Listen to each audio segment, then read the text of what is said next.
today's clash at Football Park. It's Adelaide versus Geelong. Good afternoon and welcome to Footy Park in Adelaide for a very warm day of football. This is match 8 and the final game in round 1 of the Ansett Australia Cup. And what a game it should be between the Adelaide Crows and Geelong. The Crows, of course, last year made the grand final of the night competition and much was expected of them during the premiership season, but they disappointed their legion of fans and failed to make the finals, even though there were a final 8 last year. Of course, Geelong, well, they've gone out in the first 2 rounds for the last 2 years and will be hoping to do a little bit better. Both clubs have new coaches. Robert Shaw at Adelaide to see whether he can turn things around from what Graham Corns was able to achieve last year. And, of course, Gary Ayres has stepped up from assistant coach at Geelong to take Malcolm Blight's place. Well, this should be a really good game. There's a smallish crowd here because there's been a bit of a boycott on the match because of attendance charges levied on people, even though they're members here at Football Park. And a bit of a boycott will see the crowd kept to about maybe 15,000 here to watch this game between Adelaide and Geelong. The 1995 Ansett Australia Cup, brought to you by Mitsubishi Motors, Nike, Foster's Lager and McDonald's. And in the commentary box, none other than Malcolm Blight, who last year was in the hot seat and for the last 6 years at Geelong. A little bit different now in the commentary box. Well, it is true, actually. I was just looking out before and saw all the Geelong players walk out there and thought, yeah, well, but it's great to be back here, I can assure you. And at this time in a game, the coach is, you know, wondering whether he's got everything right, and I suppose Gary Ayres going into his first match will be a little bit toey at the moment. Oh, he would be, yeah. I mean, obviously Geelong need a good start, and Gary in his first effort, as is Robert Shaw, of course, and I mean, they're very, very keen to do well. All right, well, let's take a look at the teams that will be playing today. We have squads of 22, 4 on the interchange bench. Just looking, as I said, Robert Shaw in his first coaching expose with Adelaide. Looking at some of the players through that side, it's a good balanced list, actually. They've got a few injuries, as has Geelong, but I think overall a pretty even balanced lot. Andrew Jarman back in favour, who had a bit of an up-and-down season last year, but has been a very, very good player for them over the years. And would you expect, well, let's have a look at some yeah, Tony McGuinness, first-time captain today, officially for the Crows, and he's been a great, great player in AFL and VFL football. Here he is again into the action, and Mark Rasciudio, in his 3rd season this year, a genuine superstar in the making, and wonderful, wonderful skills. As we come up and just look at this, the big fella, Sean Wren, probably the most capable big man in the game today. Well, let's have a look at Geelong's side, and a few changes here from the squad that you had last year, noticeably with Gary Ayres and Michael Tuck, I suppose. Yes, certainly a Hawthorn connection. Gary had a very good year at the club last year as assistant coach, and I personally wish him all the best too in his career as a senior coach. Gary Ablett, of course, could toss the coin today, actually. I was just looking through for a captain, and Gary did actually captain the side a few times last year. Just looking at these highlights, the previous captain, of course, Mark Bairstow, they're not now playing, retired, down to Gary Ablett, and we've seen that many, many times over the last few years with Gary, and 120-plus goals in the last 2 years. Tim McGrath, this day playing on Wayne Kerry. There is some talk that he may play centre-half forward, has been playing there in the practice games. And looking at Shane Brewer, one of the exciting youngsters at the Geelong Football Club.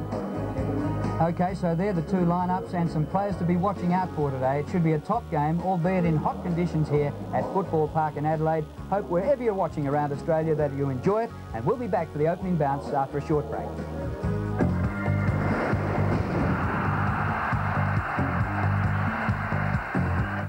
A bank hold-up in Mount Thomas. Proudly brought to you by the following sponsors: DJ Mitsubishi, 1A Brisbane Street, Hobart; Ansett Australia, one of the world's great airlines; and Nike.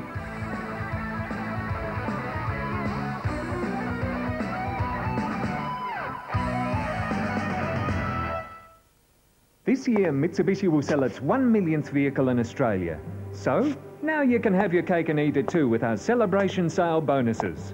Like an electric sunroof on long wheelbase Pajero GLS, or a limited number with option of variable shocks, ABS brakes, rear diff lock and free sunroof, a bonus power pack on GLX, or $1,000 worth of Mitsubishi accessories on all other Pajeros. Get a celebration deal on any new Mitsubishi from your participating dealer. It's a piece of cake. Euphoria. For furniture that's stylish, comfortable, yet as individual as you are. It looks as good as it feels. There's a mix of the unusual and a revitalisation of the old with handcrafted timber from a bygone era. You will find something that suits you. Euphoria, Letitia Street. Tasmanian Carpet Cleaning now gives you the choice of 3 outstanding cleaning options to best suit your budget. You can dry clean, a process whereby your carpets are sprayed with a dry cleaning solution to move stubborn stains. Steam rinse with our new, more powerful truck-mounted cleaning system. You get a deeper clean with Tasmania's most powerful machine. Or you can combo clean, a combination of both to get the ultimate carpet clean. Tasmanian Carpet Cleaning, a top job every time. Tasmanian Carpet Cleaning, 236689. After hours of training, the water feels like sand.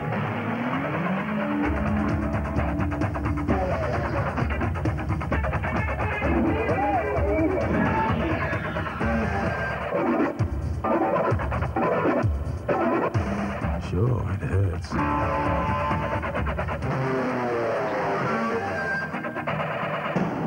But not as much as losing.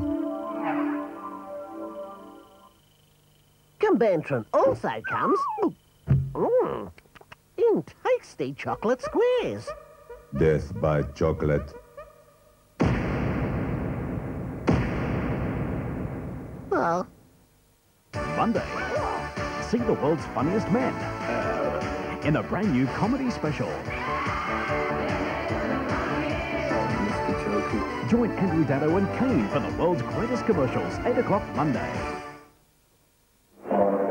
Welcome back to Football Park in Adelaide, and the Crows' new skipper, Tony McGuinness, who took over a week or so ago from Chris McDermott, leads the Crows through their banner here into the warm, sunny conditions of Football Park. And as Malcolm Blight suggested, yes, it is the great man Gary Ablett, 33 years of age, leading Geelong out through the banner. And it's great to see Ablett in his 34th year, still going strong, and wouldn't it be great to see him kick another century this year, having kicked a century in the last 2 years.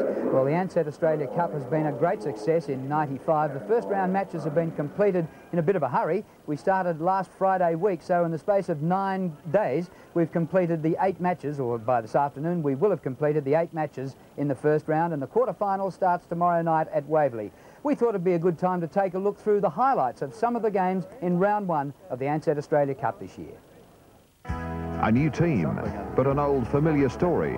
A Stewie Lowe kicked 9 to end Fremantle's dream of a perfect start to the Ansett Australia Cup.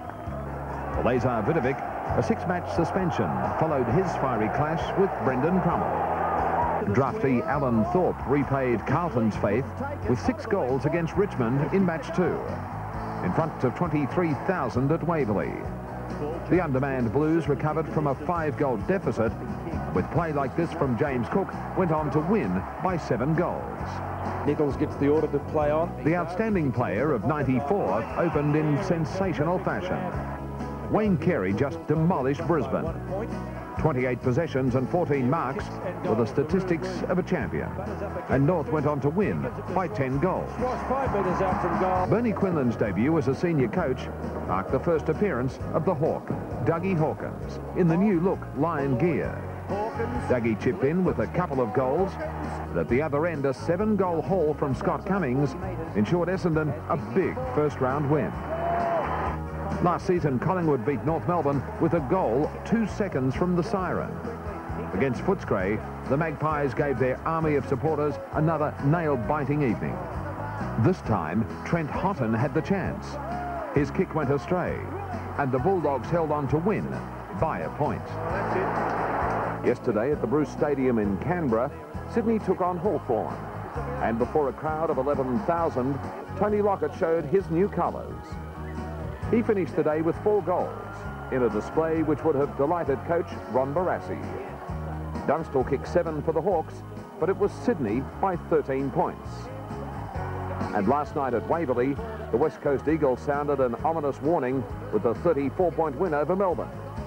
The Demons, through Andrew Lamprell, led at the first change. But it was spearhead Peter Sumich, who kicked 7 goals, who put pay to any chance of a Melbourne victory.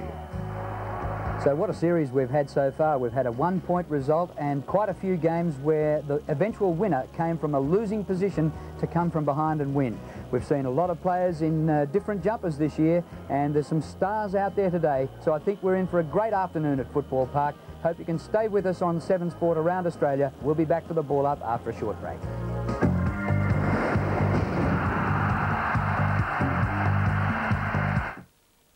He was looking for a wife. Will you marry me? No. She was looking for a place to live. Oh, goodness. For the first hilarious time. You told him you were my wife? Goldie Hawn, Steve Martin, House Sitter, 8:30 tonight. This year, Mitsubishi will sell its 1 millionth vehicle in Australia.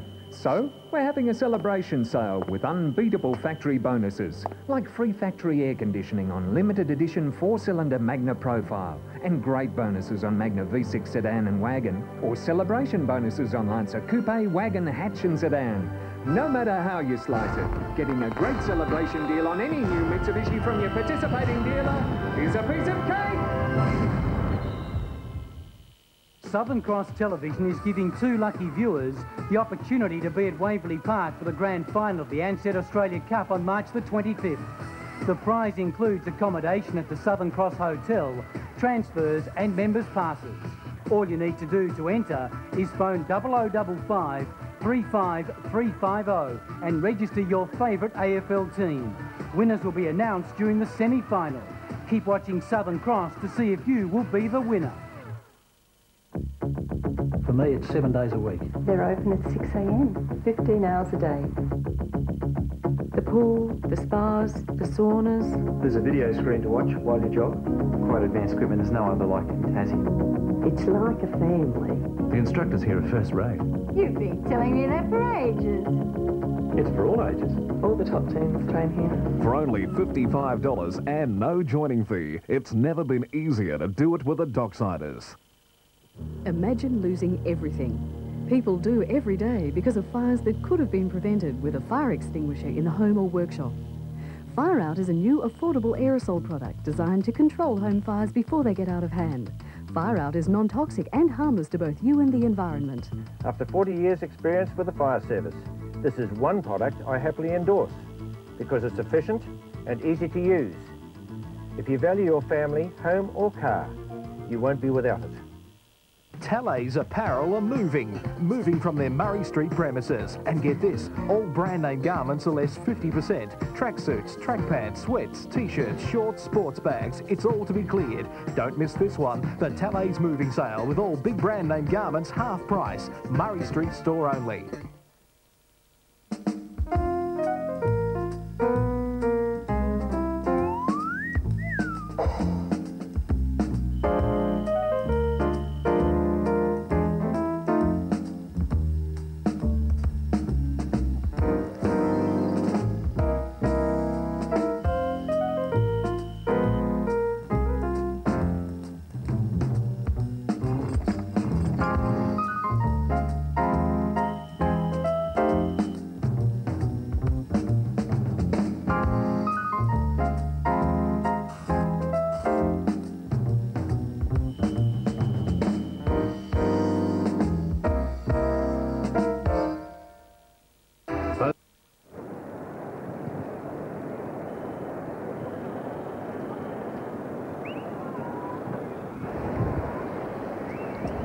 Welcome back to Football Park. Down on the boundary line, in the warm sunshine, Neil Curley. Afternoon, Curls. Hi, Drew. How are you? Well, Drew, I can assure all the viewers that both these teams are fired up for this game. This is not going to be it's an Ansett Cup final as far as they're concerned. They're very keen. There's a lot of atmosphere in the rooms, and the coaches on both sides are very tense because they're both first-year coaches. And I think you'll find that both big men starting on the field, I wouldn't be surprised to see Wren lining up at full forward. Well, it looks a pretty good call because that's the way he's going, down towards the right-hand end. Tony McGuinness won the toss and elected to kick left to right in the first quarter. Of course, there's no Modra today, still serving a suspension for his little indiscretion on the end-of-season trip at the end of last year. And it's a good afternoon to Dennis Cometti. Hello, Drew. It's a very warm day, isn't it? Listening to Neil talk about these two sides, important game for Adelaide, I think. And I think they can bounce back this season. So much of their confidence eroded last year, but I think they'll have a good side and a good year. The first bounce at Football Park, and a good one too. Up goes Pittman, clean possession, hand passes towards half forward. Couch had it, lost it. Kick from Tregenza towards half forward, knocked away by Handley. This is Simpson. Overran the ball. Now he's got a problem. Hall with great courage threw himself in and wins the free kick. Well done. Tony Hall outside the 50, down towards full forward. Colbert's in front, fisted away. Loose ball behind. Couch kept his head. Nicely done. This is Tanner. Swings it out wide. Opportunity now for the Cats. Pickering. He's at left half back. Goes down towards half forward. It's a foot race back. Who's got the ground speed? Maynard should get there first. They come from all directions. Quick hand pass. He goes after it again. Gets it across to half. Brown is free in the middle. On the overlap and storming down the ground is Tasker. Boots inside the 50. Awkward half volley. It bounces back off the knees there to Barnes. Running on down the ground, Sanderson. He's ignored. The hand pass comes over the top. Look out, Hinkley. Gets by Jarman. Advantage is paid. Strong Shepherd behind play. Hinkley kicks inside the 50. Atlett leads back in the race. Deep in the left full forward pocket. Snaps right across the face, I fancy. Out of bounds in the opposite pocket. Pretty ambitious if he was going for goal from where he was out there, but then the man is a freak. Just getting a feel for it.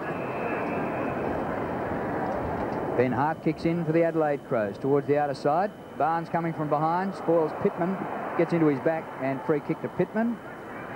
Advantage played, comes up the ground to centre wing, and the ball, not much advantage there. The ball's, no, it hasn't gone out at centre wing. The Cats have it. And moving it forward, and Barnes marks outside of half forward. Oh. That was a bad hand pass option because Pickering had nowhere to go. It comes back to Pickering now, but Barnes will take a free kick. Grant Tanner running with Tony McGuinness too, which worked pretty well a couple of times last year. Simpson playing loose in defence for Geelong, and Ben Hart playing loose in defence for the Crows. Kick by Pickering, bounces awkwardly through half forward. Tanner gets the hand pass to McDermott, and the Crows work it out of defence across the ground, and that's good use of the ball. And the mark to Marty McKinnon up towards centre wing. Rasciuto with the short haircut marks in front of Handley. Norwich Rising Star nomination, and fine season, All-Australian last year, Rasciuto.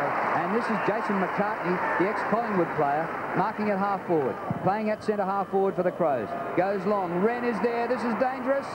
Pull off the ball. The crowd want a free kick, there's nothing doing. It comes underfoot, and the umpire will ball it up. Just some provisional moves, Drew, where Tim McGrath is playing centre half forward, although he's sort of playing out wide, and they're trying to leave centre half forward open. Ben Hart now standing in the centre of the ground by himself, so a ploy by Gary Ayres early, playing one loose in defence, forcing the Crows players to play that one loose at their end. Hall had it, then lost it. Scholl tried to go through. Riccardi hurriedly. This is Wellman. 40 metres out. Goes for goal. Good effort. First goal of the game. Yes, it was indeed a good poise by the young fellow then. He's certainly rated in Adelaide, this young fellow. Came in late last season, Dennis, and became a very, very good player. Thought Peter Riccardi did very, very well here. He really did try and force himself out the pack, and Wellman just waiting there loose and showed enough poise for a young fella to dob it through. Good start for the Crows. Yeah, Wellman, a 20-year-old who played 17 games last year in his first year in the AFL. Back in the middle, bounce favours Pittman. He backhands it down. Jarman feeds the ball out somehow. Hart has his kick smothered. Real scrap at ground level, and that was Derek Hall, 19 for Geelong. And so many players are going for the really short haircut. Jarman didn't have much to work with. No hair jokes, True. The centre line is ball virtually, isn't it? Well, a lot around this ball up. Pittman wins, and it's going to be a Barnes free kick. Pittman interfering in ruck. He's planning to be there for a long time with the sunscreen on. That's a good move. Lord dropped the mark. Over the ball, Rasciuto. Close quarters to Jarman. He left it behind. Hand pass came away from Mansfield. Now Barnes has got it. He got it from Tanner. This is Riccardi. Forward of the wing. About 65 metres out. Poor kick. Pittman's in front. Judged it pretty well. He's under the pump. McDermott, close quarters. McKinnon dragged off it. This is Powell over the ball now. Tries to knock it out. Smart gets it to McGuinness. But boots it out towards the wing. It bounces about 10 metres in from the line and stays in. That was a push in the back. A full brother to one. Barnes goes down towards half forward. McDermott the mark. How did the umpire miss that? McDermott back towards the wing. Mansfield got his right hand to the ball, coming through Wellman. Still Wellman. Close to the line, kept it in. McGuinness twisting and turning. Tanner, good tackle. Jarman on the loose ball, confronted by Couch. And the ball goes across the line. I have to say, it's pretty lively and tight early, isn't it? There's been a lot of good tackling. Great second efforts by players of all teams, both teams at the moment. Very gentle breeze, which begs the question, why spare men in defence? What do you think? Well, I think what it is that Hall and McGrath are playing across half forward are two, I guess, slower types, and I guess they're trying to get the runners through that gap in the middle. Interesting ploy. Yeah, Simpson pushing up the ground. He's alongside the centre circle. Off the ball as Ablett goes up. Had it knocked away. Brown put his body in. Away comes McKinnon. Got the hand pass nicely across to Jamison. Timed the release very well. McCartney, an awkward one. In goes McGuinness. Still McGuinness over the ball. Lacking support. Simpson hasn't got it. And he'll get the free. Sean Simpson with the hand pass away to Hinkley. And his kick up towards half forward. Wide for Ablett, who's 70 metres from goal. Comes up short. McGrath approaches the 50-metre line. Doesn't go for goal. A centering kick. Smart this kid. Oh. No chance for the Cats here. But getting back in defence was Tregenza. Just behind centre wing is Maynard. Draws the man, floats the hand pass to McDermott. Chris McDermott, who lost the captaincy to his mate McGuinness. McDermott off the left boot, up towards the 50. And whereas it might have been a Geelong goal at one end, we're looking at the Crows. Tony Hall goes for goal. Wren in the goal square. Hall's kick carries them. Wren first to recover. Should get it. Oh, good tackling by Colbert. Well done, son, and walks it through for a behind. Yeah, it's interesting play with Aaron Lord and Paul Lynch down the other end of the ground. Just a bit of talking to inexperienced players, and I think Aaron's really upset Paul Lynch with that kick. Sanderson in short. This is Simpson. Adelaide lead by 7 points, 1-1, the entire score in the game so far. McCartney keen to add to that from 60 metres out. That's a thumping effort. Back goes Hall, can't reach it. A behind, 1-2 to no score. And Sanderson to bring it in. 6 games with the Crows and a few 4 with Collingwood. Away he comes. In fact, Hinkley was the man who decided to bring it in. Sanderson fetched the ball for him. This is Handley on the outer side, close to the line. Kicks towards half forward. McGrath's up in front. Smart the fist from behind. This is Hall. Inside the 50 with a kick. Ablett low down. Spilt the mark. Jamison, all the time in the world. Boots it back towards the wing. Leading back in the race there, Brewer. Worked out of it by McKinnon. Hand passes at about 20 metres towards half forward. Mansfield on the burst. Needs to go. Ran the gamut and got through. Riccardi, the short one. Couch now with a man outside, deep down towards the pocket, finds him. That's Lynch, who would be about 35 metres out from goal if that. He had 2 to pick from. In effect, I think Pickering also was loose, wider still. Like they had a spare man in attack then. Yes, they did. Paul Lynch is a goal-kicking player. He's had a lot of injury over the years, and but does have wonderful skills. And from here, you'd almost back Paul to kick this. Side down by 8 points, and he's missed. You're back in the commentary box now. You know how it works. It's an unwritten rule. You say it, it doesn't turn out. Give a bloke a rat. Yes. Fancy Ablett dropping that mark. It looked a sitter for him. Did he captain the side under you, Mel? Yes, he did. How does he react to that? No, he's been very good, actually. He really does pump him up a bit, and I think he'll be pretty keen to do well today. McKinnon to Brown. Towards the outer side. Good punching from behind by Simpson. It comes to the front to Lord. Back to Simpson. Oh, some of the field kicking has been a bit ordinary. McGrath gets the hand pass in. Couch on the left boot. Inside 50. It won't make it. Ablett in the goal square. Big climb down there. Still Ablett a chance waiting for the crumbs. But it's going to be a Crows free kick, as you can tell from the crowd. And they take it from the goal square and task it by hand.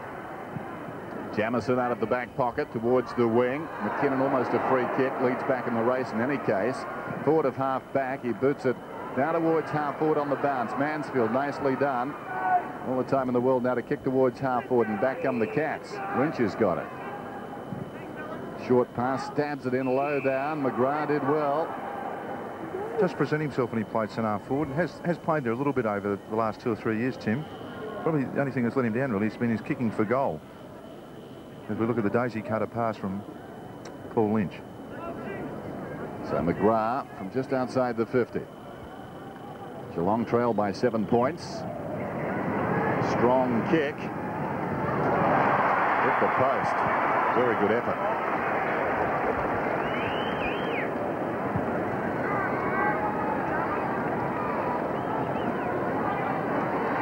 So the margin 6 points. Here's Jamison. We'll see a lot of this as the season wears on. Towards the outer side, up goes Maynard, who was suspended in the Foster's Cup last season. Away comes Hart towards midfield. Smart, well up the ground, alongside the centre circle. Thought about going.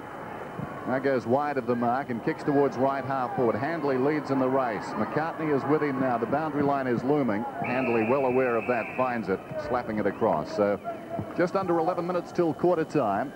And the Crows are 1-2. The Cats are 2 behind. Interesting with Sean Wren still being at full forward. Young Lee Colbert picking him up. But at this stage, they're really looking for goals with this slight breeze, aren't they? Handley wins the tap. But the kick is smothered off the boot of Lynch and the ball going out of play. For both teams, missing some players. Missing for Adelaide the likes of Modra, Liptak, Bickley, who's been made vice-captain this year, and Wiedemann. And missing, of course, for the Cats, Gary Hocking, Brownless and Barry Stoneham. And we just wonder when we'll see Big Barry back. Lynch buried in the tackle. He was sandwiched and holding the ball, says the umpire. Brown takes it quickly to McDermott. Puts it high. Chance here for Hall. Oh, Tony Hall, a magnificent mark overhead.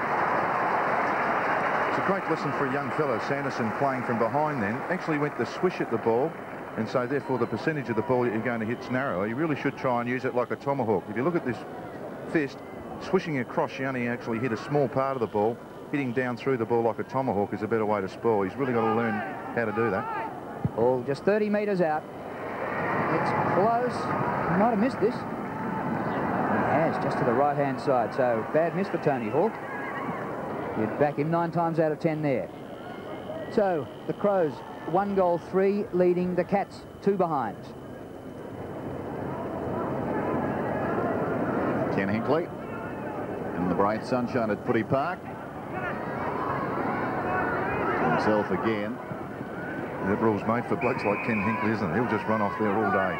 This is Lord. Well, it certainly changes the nature of bringing the ball out, doesn't it? I think it's a great compromise, really. Up in front, Barnes. Tanner didn't have the ball. It spills wide. McGuinness overran it. Pittman stood up in the tackle. Jarman quickly. McGuinness on the 50. Bacon goal square. Hall from behind. Great grab. Boy, who needs Modra? Well, he played only 11 games last season, so their twin attack of Modra and Hall just fell to pieces for one reason or another. But on his day, he's terrific. He got 25 goals in those 11 matches. His best was 6 against Essendon in round 23. Here he is from 15 metres out. The Crows get their second. After hours of training, the water feels like sand.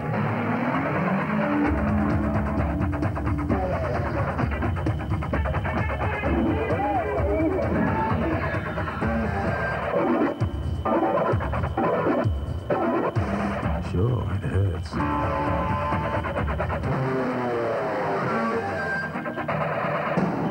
But not as much as losing. Back in the middle, and a handy break now to the Crows. They've kicked the only 2 goals of the game so far. Jarman out of the middle. Clears the centre square, but only on the chest of Ken Hinkley. Then marks at centre half back for the Cats. He's kicked to half forward.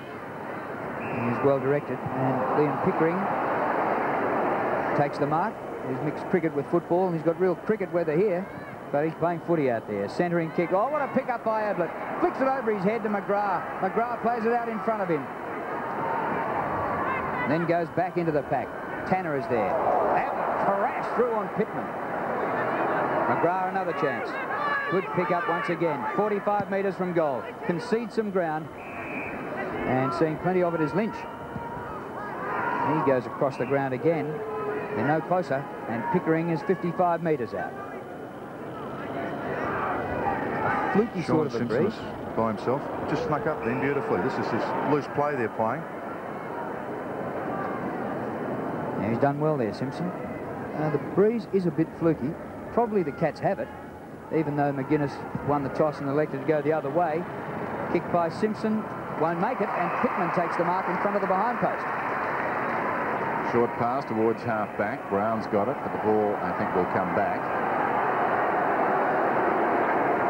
So Brown, hand passes back, indicating just how short the kick was. And Pittman's got it. Much improved player. Eventually, he will kick it, believe me. Here he is. He drives it towards the outer side. Uncontested, Wellman goes up. Kicks towards the wing now, storming up the ground. Rashudo in front, strong mark, one grab. Very well done. Hard to take those, moving at full pace. The kick not particularly good, though. Tanner will get back, a former South Australian, hard against the boundary line, looking for support. Barnes did nicely for a big man. Lord has to kick it quickly. He does. Gained only about 15 metres. Mansfield was up. Couldn't hang on, but he was held on too. And he'll get a free kick right on the wing. Certainly the most improved player in the competition last year, bar none, I'd suggest. Michael Mansfield ended up getting an All-Australian, and he's really carrying on with it early in this game today. Played only 9 games the previous season. Brewer, almost a spectacular mark there to Ablett, trying to crash his way through with Shaw. It spills across to McGrath. Open goal, and he goes and he gets it for the Cats. They're first. Adelaide 2-3, Geelong 1-2. Well, it was a fantastic contest then from Gary Ablett, although he didn't mark the ball. As we watched the ball come in here, up, he really did try and work hard. Almost could have been a free kick there. Just a great contest by the Geelong forwards to end up with Tim McGrath. A soda goal for Tim, and he hasn't kicked many in his league career so far.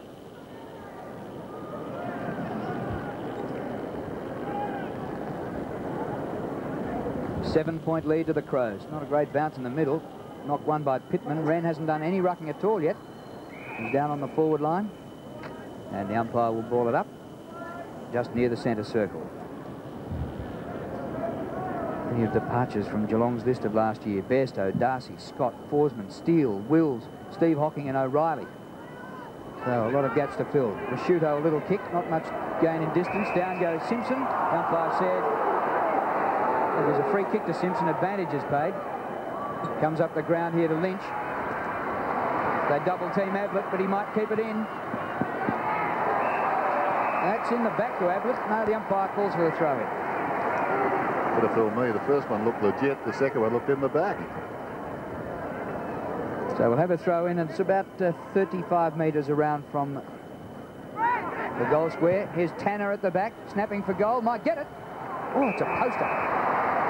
Whistle's gone. It's a Crows free kick. There's no score for that. And a free kick to be taken, not by Jamieson. He gives it across to Powell. It goes to Jamieson. Powell playing pretty tightly on Peter Riccardi too. I think probably the Crows have done their homework on Peter. He's really is starting to step up to be a good, consistent contributor. Maynard the target out there, fisted away. Boundary throw in. Just outside the 50 as the Crows bench. Connell in the distance, Lee, Pesh, and Robrin on the left. Pittman goes up, knocks it down. In front, McGuinness. His 10th season. He tracks it towards the boundary line out of bounds. The new skipper needs another 12 games in the regular season to become the first Crow to play 100. And McDermott will beat him. Fell behind, taken by Pittman. On a book. Tregenza close to the line. Over it is Lord. The hand pass finds McKinnon. He's away. Kicks down towards the 50. Rashudo full-chested. Still he goes, Rashudo. Back to goal. Headed out nicely. Maynard, 65 metres out. Centres the ball. Wren.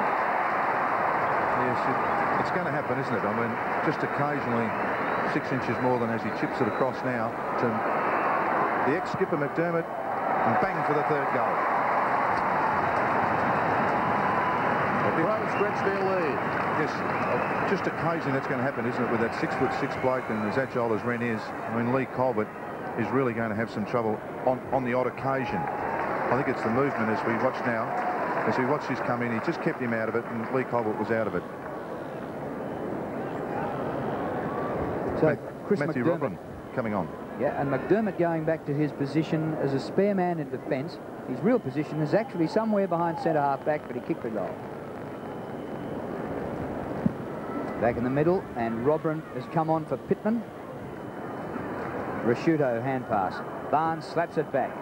And now they're off and running. This is Scholl, ex-North Melbourne. Ablett got very high, got a hand to it.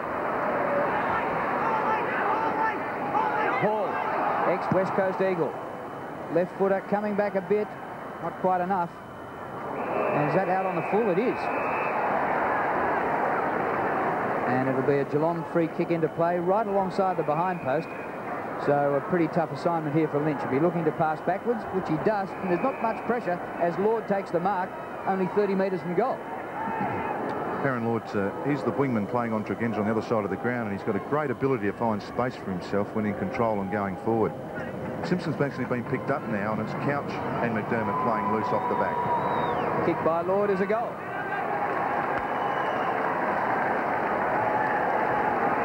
So the Cats have kicked 2 out of the last 3 goals, and not much in this now.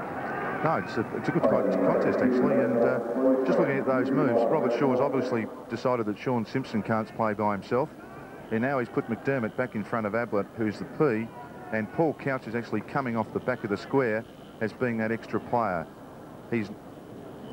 And just as I said that, he's now moved him to bring McGuinness up, and Paul Couch is actually playing centre forward. Crows by 7 points, just over 4 minutes till quarter time. Robin went up, beaten for it though. Scholl taken high, he'll get the free kick. Barnes is doing well in the centre. This is Tanner, who kicks inside the 50. Wide went Hall. It was knocked away by Hart, crashing through Brewer. Well played. Now Couch measures the kick and misses to the right-hand side. Should have done better with that. Interesting, Paul Couch going back to that centre forward rather than the back of the square. He's actually dragged McDermott down onto him, and really is playing centre forward. I didn't see I think Couchy plays centre forward. That's where he was for that last opening, the last centre bounce.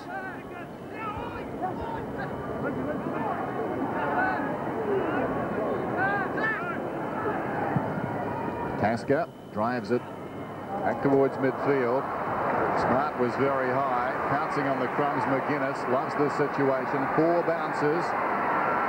Doesn't take a fifth. He kicks from about 80 metres out. They'll contest about 40 from goal. Maynard was up, got hands to it, couldn't hang on, but dips away, kicks and kicks truly. Yes, unfortunately, great play by Maynard then.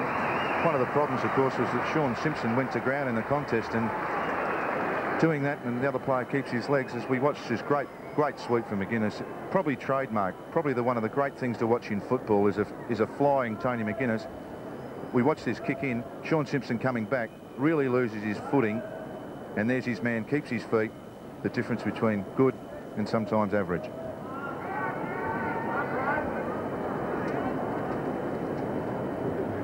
So we're back in the middle, and it looks to me like the Crows are going into the breeze in this first quarter, and they're 4-3 to 2-3. Yeah, at times, though, you called the wind fluky. At times I've looked up and it's sort of wafted back the other way. Barnes wins in the middle, but the Crows haven't played their trump card on the ball yet. Sean Wren. Real mess in there. Eventually they clear the ball through Tregenza. Front edge of the centre square. Silences the umpire, and now that'll be a ball up. Shaun Simpson, 37 for the Cats. Played in the 92 grand final. Ex-St Kilda player. Now a lot of players around this for the ball up. Crows by 2 goals. Robin, neither ruckman got to it. Is that Aussie rules or rugby? The umpire will sort it out again. The senior umpire, Peter Russo, in charge. Late in the first quarter, about 2.5 minutes to go to quarter time. Warm conditions at Footy Park. Ball belted out of there. Tregenza kicked a couple of goals, which was a rarity for him in a practice game against Melbourne 9 days ago. Maynard kicked the last goal and got very high that time. Hinkley. So much time, Ken Hinkley. Straight up the ground of Barnes. Plays on immediately. The run provided by Riccardi, draws a man, pops it over the top. Great chance now for the Cats. Well done by Scholl. Here's McGrath, 35 metres out, hit it on his left foot though. What can he do here? He threads it nicely for his second. Made light of the problem. Geelong get their third. Tim McGrath playing centre half forward, really half forward flank, but probably being the focal point with Hall. As we look at this great play from Ken Hinkley, and what he can do these days is actually when he gets it, he does try and look and finish it. Peter Riccardi, the legs through the midfield now. Different game he's playing now, not wingman, in the heat.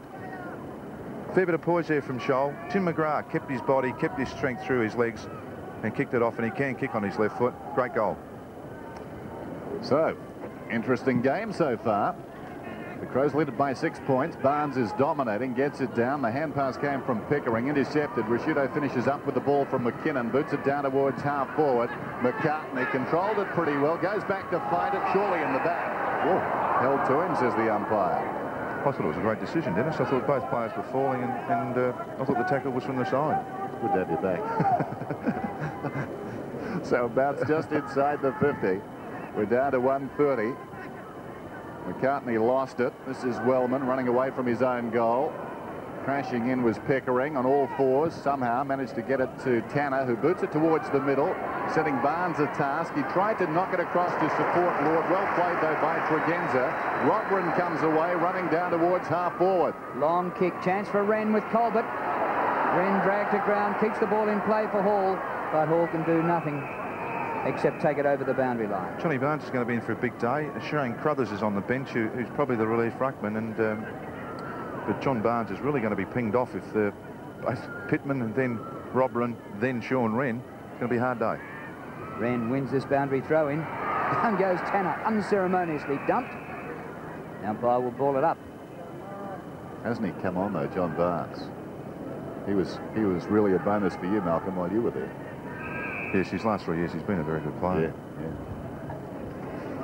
Umpire Russo wanting a bit of room, and he sent Simpson off here with blood. And Yes. they're very quick to get them off these days, and so they won't start play again until the replacement comes out, so we'll have a bit of a hold-up here. And James McClure coming on for his first run in senior football. Had a 12-month stint at Collingwood in the seconds and was a very good player in Geelong earlier last year until injured on the supplementary list, and has thoroughly deserved his spot on the major list and a trip to Adelaide. James McClure.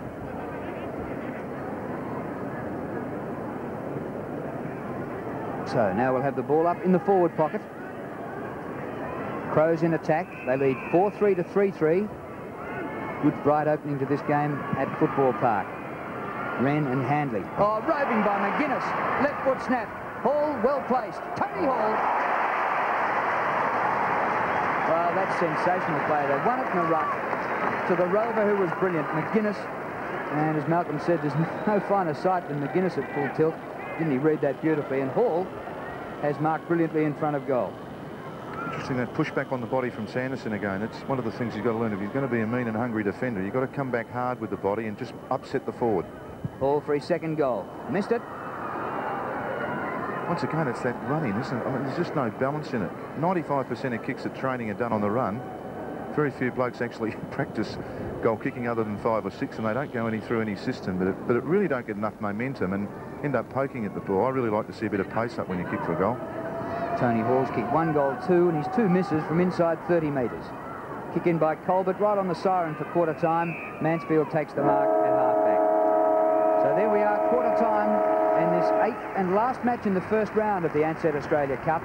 And a bright, entertaining start here at Football Park with the Crows 4-4-28, leading Geelong 3-3-21.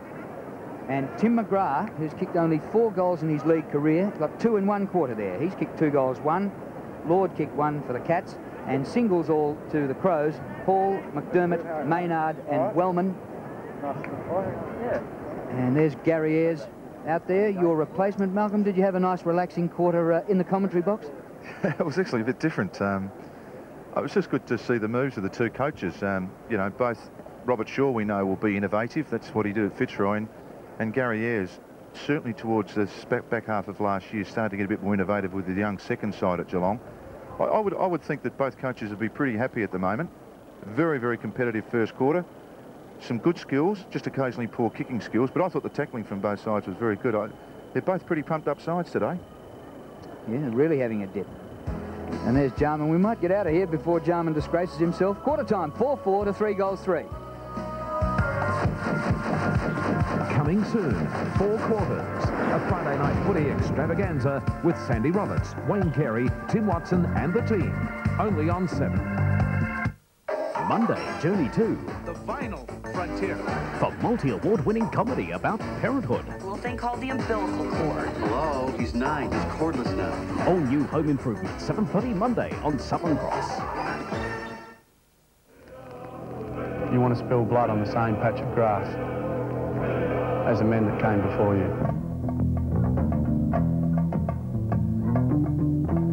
It doesn't separate men from boys. It tears them apart. I'm not saying I'd die for my team, but I'll be willing to go into an extended coma. I've broken leg, Tore my hamstring in half. 40 stitches in my face. Shoulder reconstruction. Breaking collarbones. Yeah, I'd recommend the game to anyone. I've walked off the field with fewer goals than my opponent, but I've never walked off the field a loser. You need natural instinct, great balance, and balls of steel. Am I proud? Ask me in a few years. I don't really like talking about myself that much. I let my feet do the talking. This is my face mask. It's an Australian game.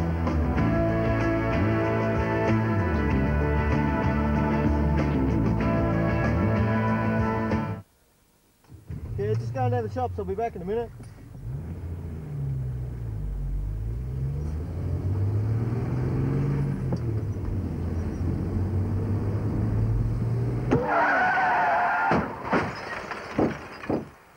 Sometimes the shortest trips can cost you the most. If you're not wearing a seatbelt, what's stopping you?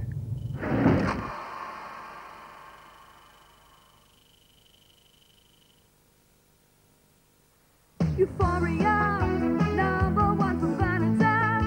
We're living in the lounge room, and the office where commercial. When you want to dine in Blackwood or Copine, leather lounges units 2. It's Euphoria, number 1 for Vanity. It's waiting just for you at Euphoria. Yeah, we were a bit out of control. It was a pretty wild business in those days. These days I'm running my own business. With a lot of help from my Visa card. I haven't got time to write checks or stand in queues, but with Visa I can pay my bills over the phone. Everything from the phone to insurance to electricity. Now that's music to my ears. Thursday, for king-size laughs, you'd shake yourself silly if you missed the all-new Funniest People. Don't get tongue-tied or stuck for laughs. Join Alyssa Jane Cook and Andrew Dano for Funniest People, Thursday on Southern Cross. 7-point lead to the Crows at quarter time, 4-4-28 to 3-3-21. Down on the boundary line, Neil Curley. Thank you, Drew. Yes, and they did it kicking into a slight breeze, and the breeze has picked up, and it's going to right and left of the screen, which will favour the Crows this quarter. Gary Ayres was very quiet, but he caught his on-ballers aside. I think he's a bit concerned about the way McGuinness has been able to break through and find space, and then, of course, use his great pace to break away with the ball. I know he had a good chat with his on-ballers, and they were sort of plotting a plan to, I think, put a block in front of McGuinness's movement. Both teams are working very, very hard. It's very hot down here, and I think today we're going to see a survival of the fittest. It's certainly going to be big demands placed on John Barnes, and Malcolm would, I guess, know who's going to support him in ruck, but the Crows have the 3, of course, with Pittman, Robran and Wren to throw against him, so Barnes is going to have his work cut out to see this game out and be a dominant player. But both sides are going in very, very hard. The tackling is very good, and they're exploiting the loose man all over the ground. Both sides are taking advantage of this, and the delivery of the ball is very good. The Crows' first quarter into the breeze was a very, very good one. Yes. Thanks, girls. Let's take a look at the pre-season history of these two clubs. Of course, the Crows don't go back very far, and the Crows played just 12 pre-season games, and last year their best result was a runner-up. They lost the grand final to Essendon. Whereas Geelong have, well, they've won less than they've lost, and 4 of the last 5 years they've lost their first game in the competition. Yes, thanks for that, Drew, for pointing that out. I seem to remember you've had a lot of these games in extreme heat. Yes, we actually caught the Crows on their first ever official AFL game and got a thumping. Well, Geelong have struggled a little bit at Football Park, but the last 2 games we've played here are in the 20-point region. So there is some confidence building within the Geelong players. Start of the second term, the margin 7 points. Barnes had to wait for it. As a result, Pittman knocked it away. Jarman Sockers inside the 50. Hinkley off the ground out wider. Scholes in front. Brown's after him. Strong Shepherd from Handley. The kick comes back towards the wing. The mark is dropped out there by Hart. Picked up by Sanderson. Hand passes down towards left half forward where Couch leads in the race. McDermott after him. Couch feeds it back. Nicely done. The long hand pass towards the boundary line from Brewer, intended for McGrath. Never a chance. Out of bounds will be thrown in. A rueful look from Tim McGrath, who's got 2 goals this afternoon. Yes, that's where you'd like to see Shane Brewer's got enormous pace. He does try and play the team game, but just like to see him run with the ball a bit more and open it up that way. Behind the pack, Scholl in trouble. Clever by Tanner. Got it to Barnes. Sanderson on the forward line at the present time. From right on the 50, down towards full forward. In from the side, Tasker. But it's going to be a free kick, and it's going to Adelaide. Held by Jamison, according to the umpire. It was only about 15 metres away. Yeah, these are always interesting decisions, and I know some people are critical of Gary Ablett, but Gary Ablett is trying to hold his ground, and then just as you saw Tasker come over the top, Jamison pulled him back by the arm, and in the interpretation of the law, that is a free kick. He booted 124 goals in 24 matches last season. From 15 metres out. He's missed, I think. He has. Misses to the left-hand side. Most uncharacteristic. Would have been a handy goal to start the second term. Interesting. Tony Hall's missed a couple from there too. Looks as though the breeze might be right across them from anywhere out in this pocket. And some good goal scorers have missed some close-in shots. Straight kick the difference as Jamison kicks in. Plenty of distance with the breeze. Rasciuto, right half-back flank. His left footer up to centre wing. Solid contact from behind by Mansfield. Free kick to Brown. Taken in a hurry. To centre half forward. Handley from behind punches. Oh, that's a high tackle. And McCartney will take the free kick.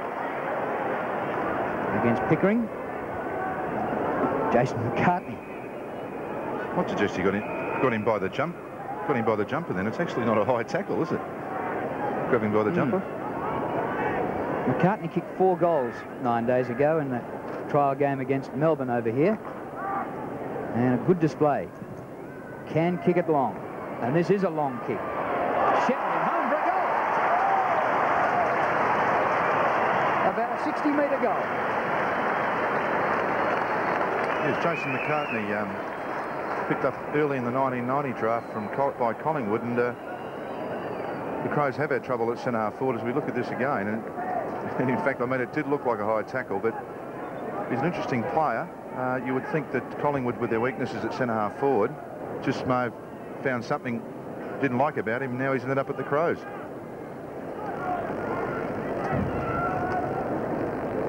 Five-4 plays 3-4. Margin actually 12 points as the Rucks go at it. Pittman gets it down. Loose on the ground. Socket by McGuinness towards centre half forward. McCartney. Oh, that's interesting. So jump ball? Jump ball, yeah. I think so. Don't often see that. So bounce just outside the 50. Handley and McCartney locking it up there. Need Shane Crothers out there. Former Super Cat. Grabbed by Wellman. Pulls it back towards the middle. Awkward half volley. Just bounces past Hall. Colbert and Simpson get back. Colbert hugs the boundary line with a kick and finds support there. It's Scholl. Scholl drives it around the outer side. Barnes goes up. His arm was being held by Jarman. Advantage is paid. And they work the ball down towards half forward. Pickering, a good kick. He spots Hickmott on the ground now. Because Sanderson's off and Hickmott now on the ground. And 50. There comes Maynard. And this will take him, I think, to stand the mark just inside the 50. So Adrian Hickmott, a chance to score from here. Now he decides to centre the ball. Ablett comes on the lead. Tregenza gets in the hole and does very well. Great mark. Ablett bearing down is not the best thing in the world for anybody contemplating a mark. This is Jamison. He's away, running away from half-back. He's side in front by 12 points. He boots it down towards half-forward, tailor-made for Barnes. And he comes across uncontested. Well, he has got a big job, John Barnes, but he's doing it all right. Ball's been now moved to defence to replace Sanderson, and as I said, Hickman on the ground up the forward line. Ball got it to Hinkley. Kick by Hinkley. Bounces into the arms of Ablett. Goes for the hand pass too far out. The further hand pass comes up from Lord. And a bounce. Don't tell me he's going to get 3 in one game. It hits the post. Tim McGrath has kicked 2 goals and 2 posters. Yeah, interesting kick that. Always reckon you aim for 1 metre inside the right-hand goal post on the run. Always line yourself up there, and Timmy's aimed straight at it. McDermott pops it over the top. Jamison to Pittman. Gary Ayres would have been riding that last kick. 3 goals and a half constitutes a masterstroke. There goes Maynard, his first masterstroke. It would have been Malcolm. Ball around midfield. Rashudo. Now a clash of the halls. And Tony takes the mark about 35 metres out. It's interesting, isn't it? You get a player like Tony Hall, who's been around the scene and a veteran now of football terms, but a smart veteran. And just his use of the body, you've had 2 youngsters, real youngsters in Sanderson, now Hall. And sometimes both of them are going to get a lesson on how to use their body. And that's fine in the context of this game. Not all that as you look through the season, though, you really must learn quickly. He's providing a good passage to goal. Ball from 35 metres out. Not a good kick. It slides off the outside of the boot. Out of bounds on the full. No off hands in the opposite pocket. So once again, you just don't get enough momentum in your leg to kick that slowly. Derek Hall and Tony Hall in the opposite pocket where the action is at the moment. Wren tries to reach back and find the ball. Didn't succeed. Brown slides in. Scholl thought he had it, but Brown, more desperate, ties it up. So it's 5-4, plays 3-5, and the Crows lead it. Jamie Love, one of the umpires here today, doing his first AFL game. Mark Prince and John Russo, senior member of the trio. Brown, a snap for goal. Pretty close. Just missed, I fancy.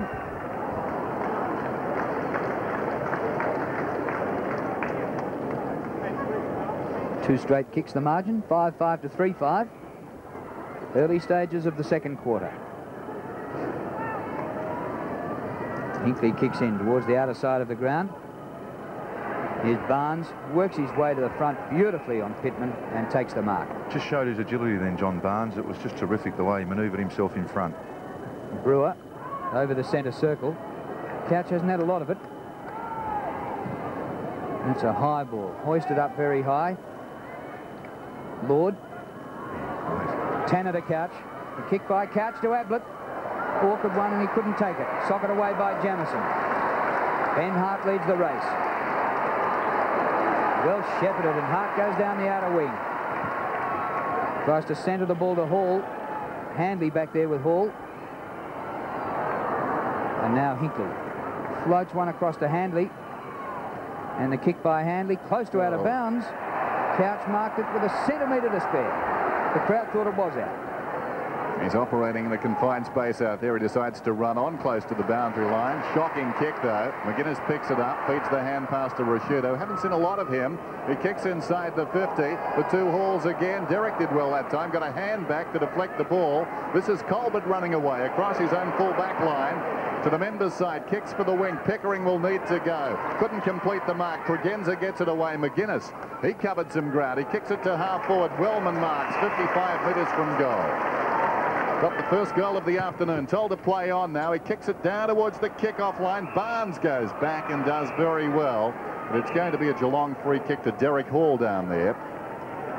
Former West Coast Eagle. Had a couple of games for them back in '93. The 16th man taken in this pre-season draft. Played for Jeff Geeshan, the assistant coach at Geelong. Very astute football mind. Brewer battles on the outer side, tied up. And a bounce. And Jeff played over 20 games for Footscray. And that's a loss for WA footy. He was doing a terrific job at West Perth and obviously had a high opinion of Derek Hall and brought him across. Pittman gets it down to Jarman. The hurried kick floats out of bounds on the floor. Jarman on Pickering. It's been They really haven't been in a lot on the ball. They've certainly been on the Eastern packs, but just haven't quite got the touches they normally get. Here's Paul Lynch. Just behind half-back. Goes long to centre wing. Riccardi, right out of play. Hart. And Chris McDermott over the ball. Is he holding it? Couch reckons. The ball stays in. Helped by Maynard. Flick forward. Here's Ben Hart. And eventually it had to go out. We talk about Jeff Geeshan and the Footscray-West Perth connection. Very similar to your CV, Dennis. My link wasn't that strong, but no, Jeff did a terrific job there. Took them to one grand final and third last season. Jarman, a clever tap. Wellman up to Tregenza, and he goes for one of his familiar runs with plenty of bounces. Simon Tregenza over the top. Wellman dishes it back to Brown. Left-footed, a full forward. Hall again. Tony for Adelaide. Yes, I looked up the ground as Brown ended up kicking that, and Tony Hall just backed towards goal. Brown saw it, and Hall just wasn't close enough to feel him, you know, to sense that the player had ducked the other way. Once again, a great learning experience. Well, this is another one for Tony Hall, where the breeze will be across him from there. They'll kick this on his left foot. Improves the angle, runs around, and does kick it.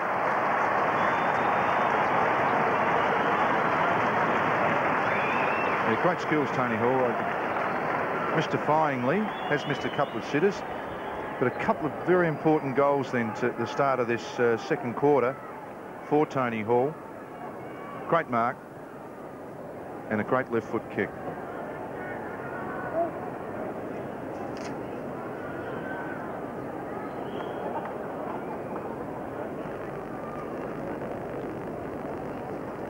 So the margin now out to 18 points, and you get the feeling Geelong could do with the next goal. Still plenty of time in this term. Wind assisted for the Crows. Over 11.5 minutes. Barnes, the backhander down. Only as far as Brown has been busy. McDermott, high kick towards half forward. Wellman in front, fisted away. Socket off the ground by Handley. Hit Mott the hand pass, got it across to Simpson. Not a good kick though. Robran put his body in, met solidly, but it spills across to Rasciuto. Low down, the mark is held by Connell. Another former West Coast Eagle. Made 3 games for them. Sends it very wide. Taken on the outer side by Tasker. McKinnon, a speedster from 55 metres out. Long kick, but a wayward one. It's out of bounds on the full in the right full forward pocket. Barnes immediately wants to send Geelong forward to Lynch on the outer side. This is Derek Hall. Kick by Hall to the centre of the ground, and Couch does take the mark in front of McDermott. Goes out wide with his left footer, a task from McGrath. It sits up nicely for him. He's outnumbered 3-1. Very high, looking for Ablett. It bounces away from Gary Ablett, straight to the arms of Jamieson. Kick by Jamieson, close to the boundary line, and the mark taken by McKinnon. Now Riccardi for the Cats. Good little hand pass. That was Scholl. They've lost it. Whoops. Clipped round the ear, and a free kick was going to be paid to Jamieson. Now advantage, McGuinness. Tony McGuinness. I reckon they're double teaming him, but somehow he gets out in the open time and time again like this. The kick by McGuinness is perfect. And the mark taken by McCartney. Back to McGuinness. He thumps it long this time. Reins there. Can't take the mark. Free kick though. Yes, well, that's fair enough. I mean, Gary Ablett got one down the other end, and once again, you can't go to Blake by the arm, and I think that's fair enough. As we look here, see Hanley just hanging on. I mean, you can't do that, not allowed. Interesting that centre-half void ploy now with Geelong. The ball's gone there a few times, and there's been no tall player and no one really standing out there as a beacon, and it's just starting to fall down across there. I really think they need a taller centre-half forward option at the moment. Ran from only 25 or 30 metres out, right across the face of goal. He was looking for the breeze to do a bit with that one. It was probably more at his back rather than across him. Anyway, out on the full.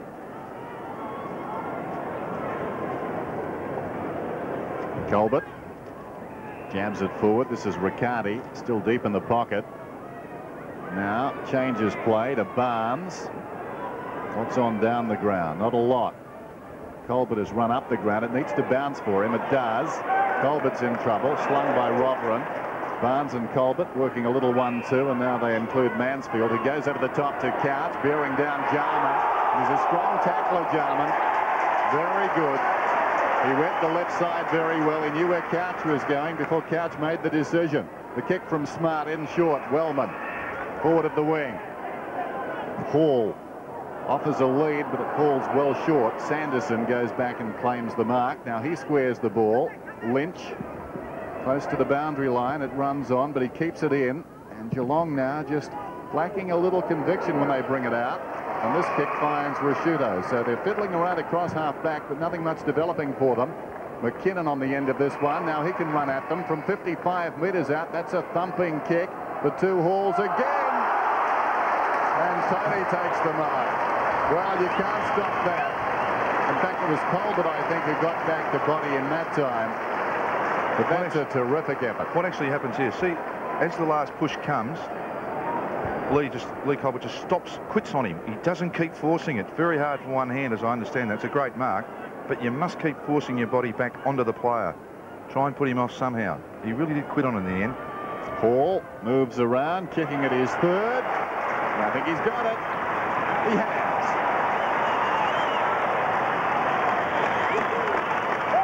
Yes, well, at the moment, the signs are there for the Crows kicking much longer as we watch Rashuto, I should say, kick the ball. Wellman, a long kick with a one-step kick. And it was a great mark from Tony Hall, but you must keep pushing. Cannot quit.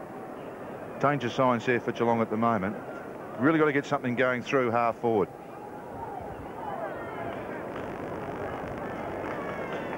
Yes, the Cats have managed just 2 behinds in this quarter into the breeze, and Adelaide have gone 3 goals 1.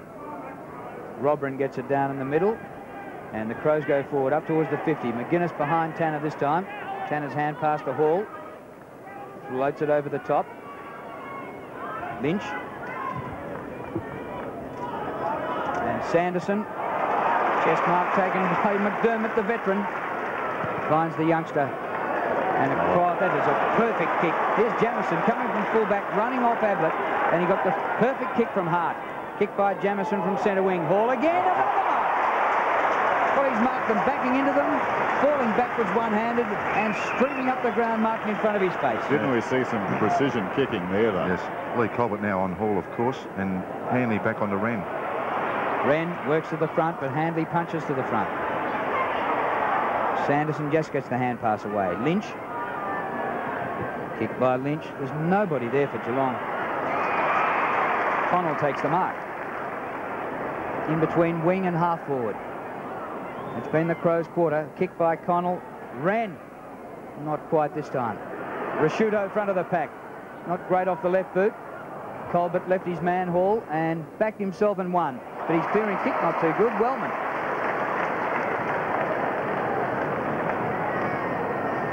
Sean Wellman, another youngster. And it's fair to say that the clubs outside the Melbourne suburban clubs just keep on coming up with depth, and the supply from a whole state of football seems never ending. A kick by Wellman gets on the breeze and gets out of bounds. Although in all fairness now, the Crows have joined the rest of the competition. I mean, there's no concessions for the Crows at all. It hasn't been for a couple of years, so it's development of what they've got in recruiting from here only. Mansfield told to kick it again. And one of the interesting things is only got 2 years of concession, and the Eagles got 5 years. Yes, well, they knew their local product in both cases, didn't they? Yes. And they stocked up pretty well. And Fremantle, although, are only getting 2 years with half the WAFL competition. So it's the concessions are getting less. How many did Sydney get? Well, they bought half of Geelong at the time, I think. Here's Hall on the outer side to Barnes. And this has been symptomatic of the way they've built from the back. Yes, Paul Lynch is getting a lot of kicks. Sorry, Dennis. Paul Lynch is getting a lot of kicks, but they're all at the back half. They need to get something going forward. Mansfield kicks towards centre half forward. Loose ball, pitches and runs on. Smart lifted behind, taken by Ablett. McGrath's on for the short one. Ablett would need to kick this, and he's missed. Well, he looked up, he saw McGrath. He was about 20 metres on by himself, and Ablett went for goal. Still, it is early in the season. Maybe he's just honing his skill. 7-5 to 3-6 as the kick comes in. Members side, big leap from Robrin, hits the ground. Hart's got it. Tregenza A speedster, he can run right down to half forward. Problems for the Cats. Tregenza 60 metres out, sets it up. Hall behind. In fact, Wren almost the mark. Tries to move the ball on, snaps and misses. Fantastic movement from the Crows, which we noted for us. John Barnes gets a well-earned rest, and Shane Crothers comes on to relieve him in the ruck. One of the problems just watching Tim McGrath, they've actually moved him to centre half forward now. Tim's just getting a bit lost. Sometimes at centre half forward, you've got to stand there and make him kick it to you to get the blokes run to you. He's just moving around a bit too much and a bit too wide. Great mark. Excellent mark by Hickmott. Can do that. Who spent the first quarter and a half on the bench. Now away to Riccardi. His kick up towards centre wing.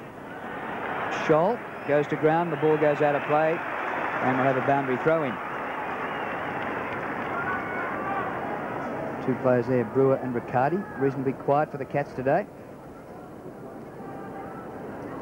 There's Crothers, 38. Former basketballer at NBL level with the Geelong Super Cats. And the ball out of play. 7-6 plays 3 goals, 6. Ablett goalless so far, 2 behinds in this quarter. It's worked to the back by Robran to Jarman. His kick just outside the 50. Wellman can't quite mark. Just gets boot to ball. Kick goes very wide. Cats first back there. Mansfield. Good pass. Riccardi left it. Lord takes it. Crothers dives and doesn't take the mark. Maynard, the hand pass.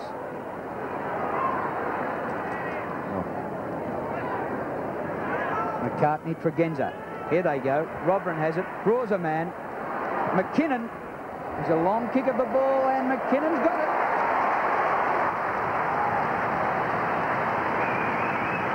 Yes, you just get from those 50-50 contests at the moment. The Geelong players are having a bit of trouble, just not quite as clean as some of the Crows players. Just really worked up through sheer persistence here. Quick kick from Tregenza was handy, and this kid can kick the footy, can't he? And it's a beautiful kick of the ball. One of those low raking left foots. First goal to McKinnon. So the margin out to 5 goals now on this hot day at Football Park. Crothers gets it down. Awkward bounce for Scholl. They go in pretty solidly. Jarman standing up. McKinnon tried to hand pass to the Crows' advantage. Emerging with the ball on the outer side is Scholl. Advantage is paid. He kicks inside the 50. Ablett props in front. Fisted away by Jamison. Down in front, Couch. Hickmott. Low kick. Good kick. Yes, and you have to say very much needed by Geelong. Some better work. Scholl's an interesting player. Just watching him today probably closely for the first time. He just his finish sometimes. This was a reasonable kick to Ablett, not great under no pressure. And if he can just get the ball in front, I mean, Gary Ablett had to prop and cop and all that. Couchy, right-handed puncher. Couchy on the right-hand side of the pack, perfect. And Adrian Hickmott, who is a bit of a goal kicker, hasn't kicked a lot, but can kick goals.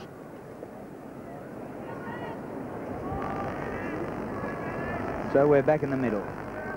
4 minutes remaining in the first half. Robran, who hasn't played since '93 after breaking his leg.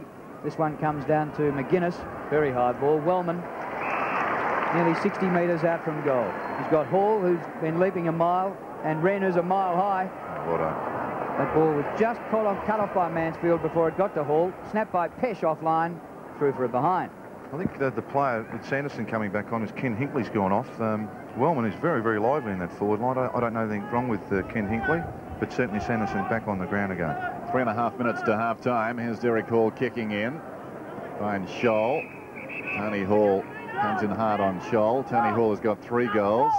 Modra got 6 in a practice game against Melbourne. Didn't play the entire game. So the forward line, perhaps, as Wren takes a very good mark, the key to the Crows this season. Tregenza to Connell. Sends it back inside the 50. Hall wants front spot. It was fisted away. Opportunity for Mansfield. Pesh putting his body in. Still Pesh is going. Claimed by Mansfield. And the umpire no alternative but to bounce it down. Robert Shaw talking very much about getting a unit back in defence and building from there. But last season, the Crows had 5 goalless quarters. If you want to put that in context, in the last 3 years, Geelong had 1. They've got to generate some goals as Lynch gets it away to Pickering. Across it comes to Scholl, bumped off the kick. It bounces to midfield. Jarman's over the ball, slaps it out, taken by Connell. He was taken high, hooks it inside the 50, and a free kick to Hall.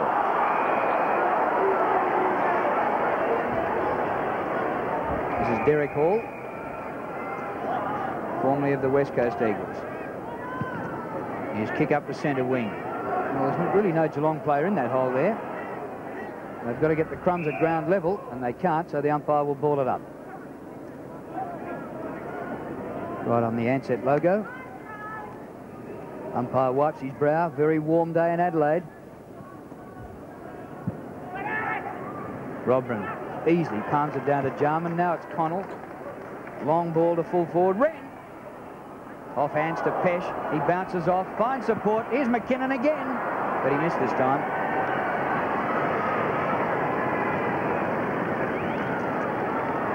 One goal, one, and one out of bounds. So full house to Marty McKinnon. 56 plays 30. Under 2 minutes till half-time. Lee Colbert to bring it back in. An emerging young player. Some indecision. Now he drives it long towards the outer side. Handley's the target out there. Knocked away by Wren. McKinnon has taken front on. Brewer the tackler. And the ball up. What's the umpire on about? There's something on down the ground on the other half-forward line. As McCartney comes off, Lee is coming on. And an umpire's gone across on the Geelong half-forward line to inspect the player's knee as to whether it was bleeding, I think. Hence the delay. Eventually, play restarts. Trying to crash his way through Scholl. Gets the kick away. Couch comes to meet it. Bounces off his chest. He's met solidly by Rasciuto. Picked up by Robran, who boots inside the 50. Going back is Connell. He's marked this one about 35 metres out from goal. Good effort, that.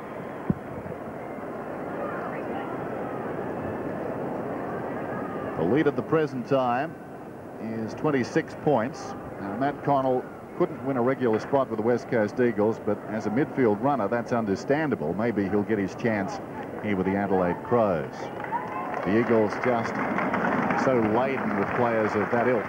There goes the kick from Connell. It's a goal.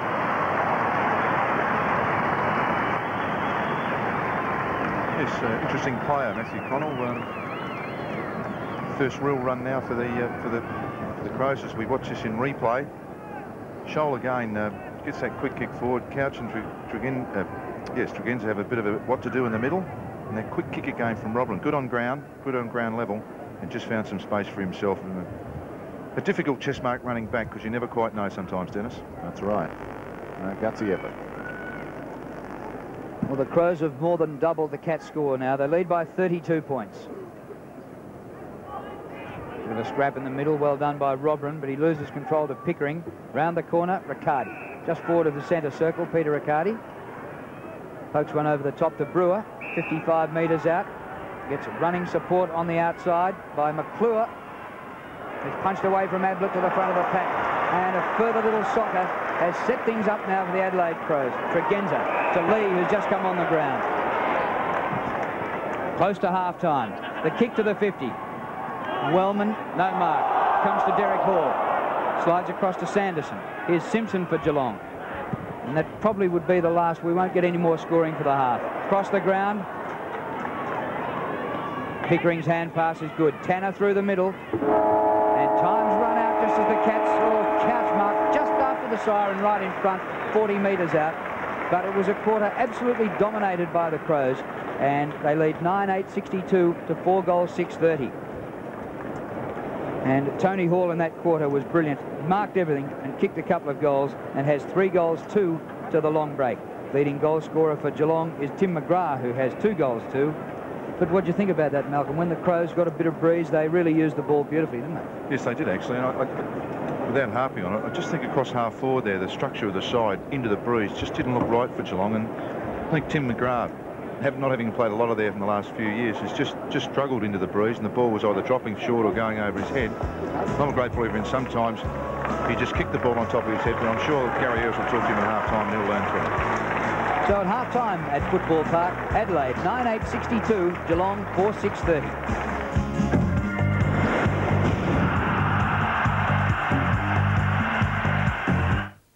Monday, see the world's funniest men in a brand new comedy special. Join Andrew Dado and Kane for the world's greatest commercials, 8 o'clock Monday.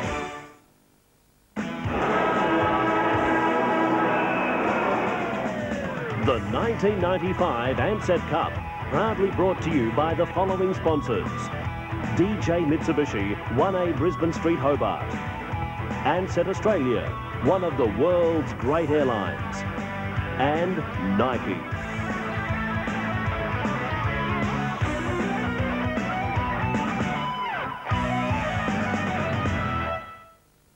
This year, Mitsubishi will sell its 1 millionth vehicle in Australia. So, now you can have your cake and eat it too with our celebration sale bonuses. Like an electric sunroof on long wheelbase Pajero GLS, or a limited number with option of variable shocks, ABS brakes, rear diff lock and free sunroof, a bonus power pack on GLX, or $1,000 worth of Mitsubishi accessories on all other Pajeros. Get a celebration deal on any new Mitsubishi from your participating dealer. It's a piece of cake. Combantron also comes in tasty chocolate squares. Death by chocolate. Well, after hours of training, the water feels like sand.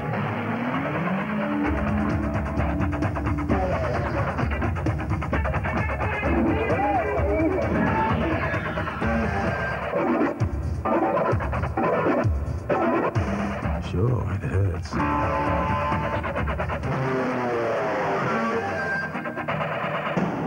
But not as much as losing. Tassie, I need your help. The bills are mounting up. The van mirror's broken, the seat is ripped to shreds, and have a look at the dent. And to make it worse, I've got the hydro, the telecom, and the parking fines. Plus the landlord says pay up or get out. But guess what? You guys can cash in because I've got nothing over $10 in all my stores. That's right, nothing over $10, so you can pick up a bargain of a lifetime. So wherever you live in Tassie, get into your nearest Crazy Charlie store where there's nothing over $10. Beauty, mate.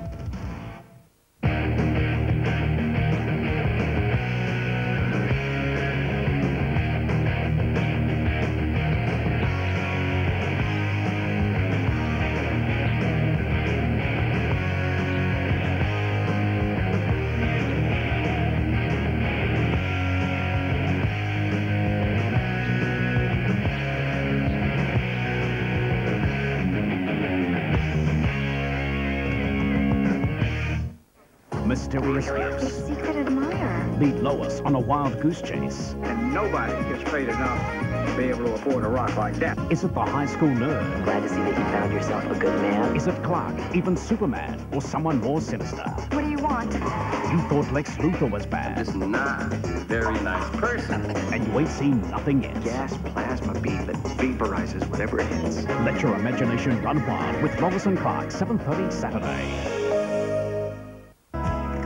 In that quarter with the breeze, the Crows added 5 goals 4 to Geelong. Just 1 goal into the breeze, 1 goal 3, and the margin's 32 points at half-time. Tony Hall has kicked 3 goals 2. He's the only multiple goal scorer for Adelaide, and the only multiple for Geelong is Tim McGrath, who's kicked 2 goals 2. Well, a man who hasn't been amongst the goals so far has been Gary Ablett, who's goalless to half-time. He's kicked just 2 behinds. He had a pretty easy shot at one stage in that second quarter and missed from about 25 metres. But late last week he was in a sporting contest of an entirely different matter when he was in the ring testing his boxing prowess against former world champion Lester Ellis.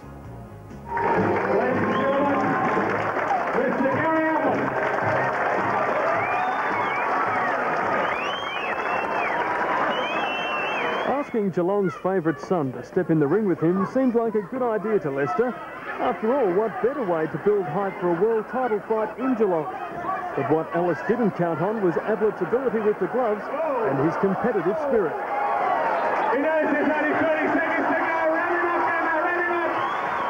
Ellis is preparing for his 4th world title, moving up a division to lightweight. But that's still 35 kilos lighter than Ablett. More than once Ellis was tagged, but he made sure the champion full forward didn't get away scot-free. How was the fight, mate? It was very good. Come on, it was better. He's got a good way to talk. And just to show there were no hard feelings, Ablett gave Ellis a cat's warm-up jacket. And I'd like to wish you all the best for your world title fight on the 10th of March at the arena in Geelong. Thank you very much, mate. I'll tell you, mate, if he was 61 kilos, I wouldn't fight him. I wouldn't fight him at any price, but maybe that's Gary Ablett's pre-season training, because he hasn't been playing any practice matches. This is his first game for the season, so we'll forgive him a little bit of inaccuracy in the first half, and just 2 points to half-time for the great man Gary Ablett, who's managed over a century in the last 2 seasons. Well, the Crows today are trying something revolutionary. I don't know whether you've noticed during our telecast, there's a new drink bottle out there, and the Crows are trying it today, and it's been invented by the former Geelong and Richmond player Graham Landy. It's the brainchild of former Geelong and Richmond footballer Graham Landy. It's a drink bottle that can be shared without the fear of spreading germs. It keeps a constant gap between the outlet nozzle and the athlete's mouth, and therefore reducing that risk. 6 AFL clubs, including the Crows, are currently testing the bottle. There's no question it's the most hygienic on the market. The medical profession sees it as a major breakthrough. With this, they cannot put their mouth on the portion of the bottle that delivers the fluid they're drinking, which is one good point, and the second good point is they can't get a drink unless they use it correctly. Football clubs use several bottles during a game. Medical staff are forever telling players not to put their lips over the suction area. Most of the time they don't. However, with this bottle, that's not an issue. First class item. In a team sense, I think it'd be very useful. Individually, I'm not so sure, probably an individual bottle would do the trick, but that little plastic bit on top of the bottle, in a team sense, I couldn't think of anything better. Sports store owner and Crows rover Tony McGuinness says a bottle of this nature is well overdue and believes its inventor is on a winner. I've got no doubt that we'll range them and sell them very well. And would you use it? Absolutely. Looks pretty good, doesn't it? Well done to Graham Landy, because it has been a problem with water bottles out there, and on a day like today I can assure you that the water bottle will be getting plenty of use here at Football Park in Adelaide. At half-time, the Crows leading the Cats by 32 points.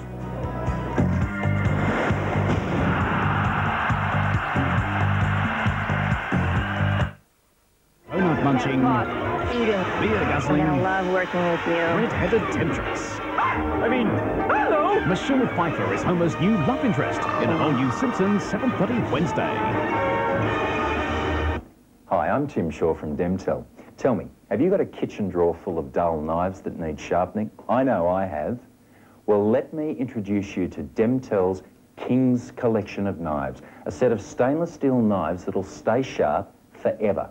They cut perfectly every time, slice effortlessly through veggies, bread and meat, as well as cut through frozen or difficult foods. That handle is tough and designed to also last for ages. The ultra-resilient stainless steel blades stay sharp even after cutting through leather, wood. This is truly an amazing offer. In this great offer, you'll also get a matching filleting knife featuring a flexible blade. It's great for those fine jobs like fish. But there's more, a paring knife and this really useful cleaver. This is one knife you'll really love. That's some of the sharpest, handiest knives you'll ever need to own in your kitchen. But there's still more, because we'll even include this ham slicer, butcher's knife, boner, it gets better, as well as a cheese knife. You'll never need or want another knife. Look, it's priced at almost $100. Forget it. Because this is Demtel, and in this offer, it's all yours for just $49.95. But I know you want more. What about 8 matching steak knives? They're priced at almost $30 alone, great for barbecues. But what you've got to do, ring us in the next 15 minutes, and we'll even include this 2-piece carving set. This is truly an amazing offer. 10 of the most useful, sharpest knives you'll ever own, 8 matching steak knives for barbecuing, and the 2-piece carving set. Demtel's money-back guarantee. What more could you want for $49.95 plus postage and handling. Ring now and ask about our fantastic new knife block that holds the entire King's collection.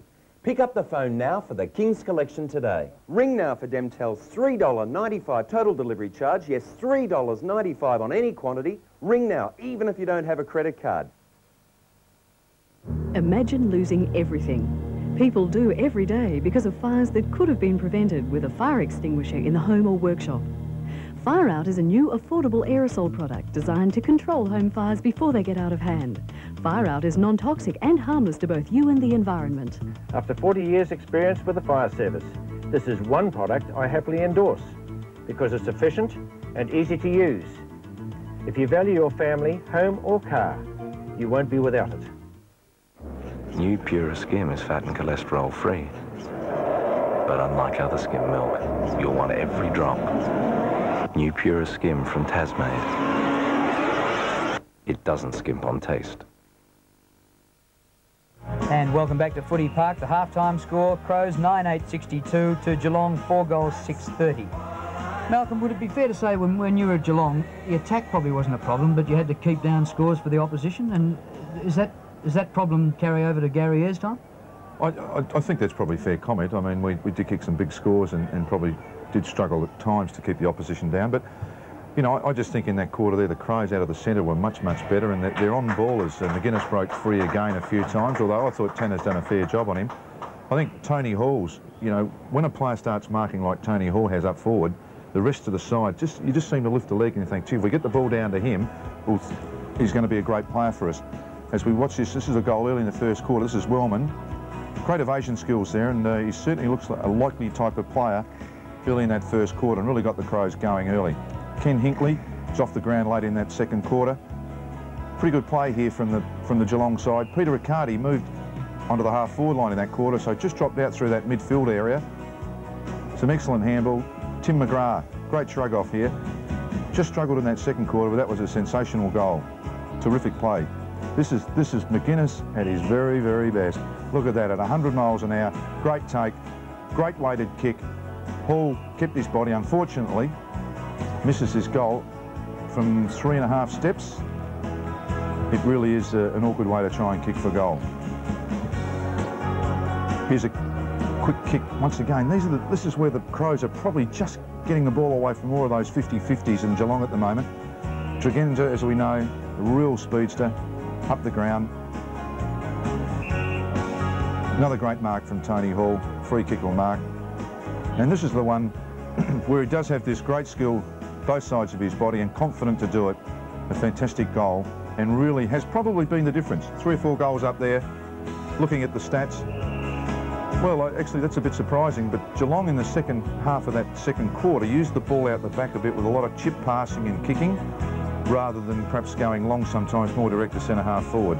What about a rap for John Barnes? I mean, the hit-out stats were in favour of Geelong. He's played about 3 men's games. Yes, he had. I mean, it's interesting, Shane Crothers came on. I thought they probably just lost a little bit with Shane coming on, but he's young and learned. But the centre breaks 10-5, and without looking at the stats, you would have said that was the case. I mean, they're just forcing the ball forward in those 50-50s more than Geelong are. Win it in midfield, and that gives the opportunities to the likes of Hall. And it's unfair, really, that Wren is down there just like a third goalpost to mark everything that's up in the air. Yeah, it's an interesting move, that, isn't it? That this sensational young ruckman who had a great year last year, and Robert Shaw has opted to play the other 2 bigger blokes and him at full forward. Interesting when Modric comes back, what happens there? Well, would he be regarding it? Well, we'll just see what happens today, but it is an Ansett Cup, and it'll be a long season, and Wren's got to do a lot of the ruck work during the year. Could be, although Dennis made a comment that Pittman has improved, and I think that's pretty right too. Robin's virtually a new player for them, so that's terrific. But I think Robert Shaw wants to win the game, and he would have tried to exploit Geelong's lack of height at the back. And Sean Wren, well, he was, about 11th in the Brownlow last year, best and fairest, All-Australian, and no reason why he shouldn't do it again in 95. No, I mean, it'd be a terrible thought now if Barnsley had to come out and jump against him now.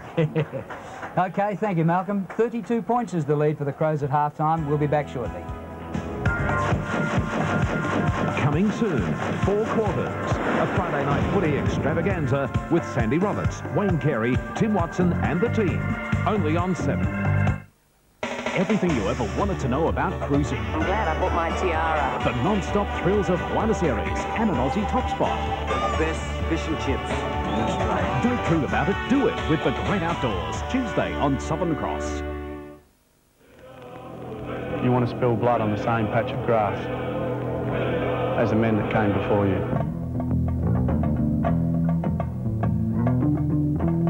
It doesn't separate men from boys. It tears them apart. I'm not saying I'd die for my team, but I'll be willing to go into an extended coma. I've broken leg, Tore my hamstring in half. 40 stitches in my face. shoulder reconstruction. Broken collarbones. Yeah, I'd recommend the game to anyone. I've walked off the field with fewer goals than my opponent. But I've never walked off the field a loser. You need natural instinct, great balance, and balls of steel. Am I proud? Ask me in a few years.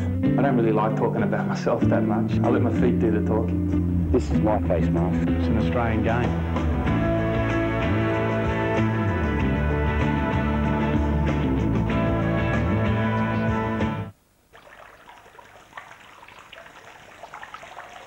Every year, Tasmanians waste enough water to supply Hobart's needs for 12 months. Hoses run on and on. Taps leak, and washing machines are not filled to capacity with clothes. It all adds up. Being water-wise, it's worth it. Euphoria, number one from Vanity, the living in the lounge room, and the office where commercial, when you want to dine, in Blackwood or Carpine, leather lounges units too. It's Euphoria, number one for furniture, it's waiting just for you, at Euphoria. After hours of training, the water feels like sand.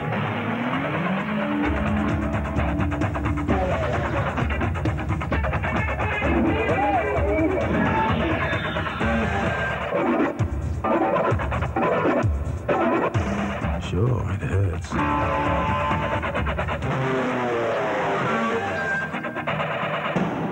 But not as much as losing. Remember my offer about giving you $1,500 for your old registered clunker? Well, it's still on. And here comes another one. Just bring it into Wayne's Car Sales, Hobart or Kingston. Southern Cross Television is giving 2 lucky viewers the opportunity to be at Waverley Park for the grand final of the Ansett Australia Cup on March the 25th. The prize includes accommodation at the Southern Cross Hotel, transfers and members' passes. All you need to do to enter is phone 0055 35350 and register your favourite AFL team. Winners will be announced during the semi-final. Keep watching Southern Cross to see if you will be the winner. Welcome back to Football Park in Adelaide. The Cats and the Crows back on the ground to resume festivities after the half-time break. And down on the boundary line, Neil Curley. Girls? Hi, Drew. Well, rooms at half-time. Gary Ayres certainly wasn't happy with that second quarter. He had the players locked away in that little room, and they were copping a bit of stick. But he appealed to them just to work harder, try and get more numbers around the ball. And this, of course, is where the Crows are defeating them. That they're working harder and getting players up around the ball a lot more than the Geelong boys are. They're certainly working better in defence, in particular Tasker and Jamison off that back line. McDermott won't take any further part in the game. I think he's done a hamstring, and he'll be off the ground now for the rest of the match. But it's the on-ballers of the Crows that are really hurting them around the packs. And I noticed Tanner, I think, has gone on to try and prevent McGuinness. But McGuinness, of course, is too experienced for that.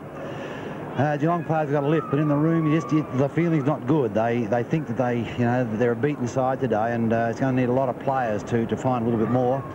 It was shown yesterday that it can be done because Sydney came back from a similar position. It'll be just interesting to see how the Crows handle this now with this lead. You can expect the Geelong boys to come out with a lot more fire and a bit of body and a bit more determination.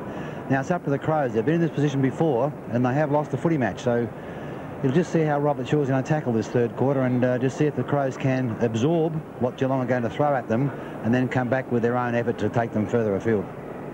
Yeah, thanks, girls. Remember that preliminary final in '93, a 7-goal lead, and it all went to nothing. Still talk about the Cabs, don't they? Tony Hall, 9 kicks, 7 marks, 3 goals. Has certainly been, I believe, the difference and that confidence in the forward line for the Crows. John Barnes has got a lot of touches, had a bit of a respite late in that second quarter. 17 touches for the big fella. Most of them, though, have been at the back end rather than across the midfield and kicking in the forward line, but been a great contributor. Speed merchant, this fella, and can kick the ball a mile too. Yeah, 11 touches. Yeah, I mean, that's a heady start, isn't it? That's 22 touches for the position that he's playing is excellent. Yeah, Tim dropped out a bit in that second quarter, and Gary Ayres did move him back to the true centre-half forward position, and without harping on it again, just sometimes you need to kick the ball on top of a centre-half forward's head and make players kick it to there rather than go wide all the time, and I'm sure Timmy can only get better. Mashudia snuck up, 8 touches. You know, didn't look that dominant a player in that quarter, although he did have a lot of touches. And Paul Lynch, as I mentioned during the call, he appeared to be getting his kicks right at the back, and I suppose that's fair enough too, because the ball was a fair bit in the Crows forward line, but 12 touches, and it's going to be a big second half from these on-ballers from Geelong. Just talking about Tim McGrath and the 2 goals he kicked in the first quarter, is it a bit like a batsman likes to take wickets? You know, if you're a defender all your life and you rarely kick goals, it'd be a highlight of his life, wouldn't it, to run in and kick a couple? I remember when he kicked his first one, I might be wrong, but I think it was against the Swan or something. I mean, it was just unbelievable. He kicked about 15 points prior to that, and when he had his sojourns down. But I think it's a matter of here, Gary Ayres has stated publicly that he wants to keep the back line as settled as he can. And I noticed Ken Hinkley limping, which wasn't good. Gary Ablett also off the ground now. And also looks like, is that Nick Mansfield coming off? Yep. Coming off the ground. So Hinkley, Ablett, Mansfield and Crothers on the bench for the Geelong side. And Chris McDermott off for the Crows with a lot of ice on his knees, and that's a bad sign as well for Adelaide. Lee Tudor on the ground in the forward pocket. Aaron Lord's gone to the forward pocket for Geelong. May have a run on the ball. He's been playing wing. Peter Riccardi looks as though he's back out on the wing. And just looking at the Crows players, Wren's still in the goal square. Robin going to take the first bounce. Would that maybe have been a plan with Ablett, whether he'd kicked 1,000,000 goals or not? Just give him half a game? I believe it was going to be half, and if, you know, I mean, he hasn't played, so it's probably right.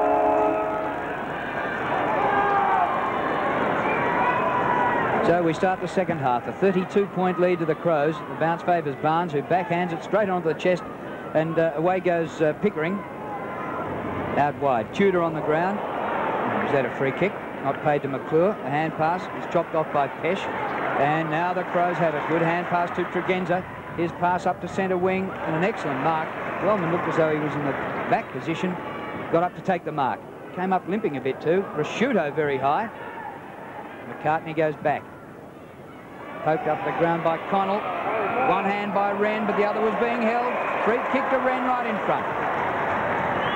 Yes, it's an interesting move. It could very well be that, once again, Lee Colbert, in trying to get in front, Lee's just got that half a yard pace yet, and he really has to develop that as he gets a bit older. So he's just not going to be able to afford to get too many players in front of him, as Wren kicks a bit poorly in the end and off to the right for another behind for the Crows. Well, it's just as well they haven't needed him to kick goals, because he's kicked 2 behinds and 1 out of bounds. Now Colbert to bring it in. 9-9, 4-6. Colbert towards the outer side. Barnes on a searching lead out there. The ball runs away from him. McCartney did well. Put some space for Robran, who boots it back inside the 50. Ran over the top, misjudged it. Comes to Pesh. Snapshot goal. Well, so that's what the Crows needed. That's certainly true, and they really have forced the ball forward. And Pesh, one of those players at ground level, very, very good. And, you know, some of these snaps go and some don't. It was really Wren again probably caused that problem in the air there. And you'd run confidently to him, because there's going to be a contest in the air. And certainly a great start for the Crows. Again, Lee Colbert kicking out. He has been working very hard on his kicking, I know that. And just occasionally does miss the target and gave John Barnes all sorts of trouble then. Well, the Crows are going into the breeze, so it's a cruel blow for the Cats that Adelaide got the first goal of the half. Floating hand pass comes over from McClure. It's come unstuck again. McKinnon goes round the corner. Colbert looking for the boundary line. And that will be a boundary throw-in. Once it's just already, Gary Ayres has made the move. He's put Colbert back onto McCartney, and once again, Stephen Hanley's gone back onto Wren. Colbert and McCartney for the boundary throw-in. Here's Couch with Jarman. Couch has got it. Now, eventually they get out of it. Chain of hand passes. Comes to Couch. Riccardi floats one back to Paul Couch. At full stretch. He's on his left side. Tim McGrath marks just forward of the wing. Forced well up the ground. Runs around smart. Goes down towards left half forward. Kicks inside the 50. Hall props in front. Almost a clever mark. Hickmott tried to come out backwards with the ball, but was knocked away from him. Tied up eventually. Looks to be playing full forward, Hall. Gary Ablett having a spell. Sean Tasker gives the ball up and a bounce about 25 metres out. A little further perhaps, 30 metres out from their attacking goal, the Cats. Taken by Riccardi, deep in the pocket. Tries to pull it back hard from there, off hands and a behind. Not a big crowd by Football Park standards today. Probably around about the 17,000, 18,000 mark. 10-9, 4-7. Here's Maynard. Goes to the wing. Smart. Getting away from McGrath. Looks back towards the middle. Goes by hand to Connell. He'll need to stretch. He controlled it very well, Connell. The kick, well, should have been effective. McCartney dropped the mark. One wonders, though, whether it would have been paid. Did it go the distance? Colbert gives it away. McGuinness runs in 25 metres out. Spears the pass in low to Wren. Interesting. I mean, I know the blue was bad, but I mean, Stephen Hanley thought that McGuinness was going to kick the goal, so he stopped chasing Wren towards the goal square. I mean, it was just a soda then for an easy goal. I mean, you just don't concede like that. Gets his second. And the Crows stretch their lead. It's 11-9 to 4-7. Yes, well, I suppose that's what's called experience, isn't it? On the ground, I mean, there's no harm in Lee trying the handball. I mean, it was really just the execution, wasn't it? I mean, I'm not quite sure who he was going to go to. Tanner was 15 or 20 metres away. It was, but once again, Stephen Hanley just didn't put the pressure on in an easy goal to the Crows.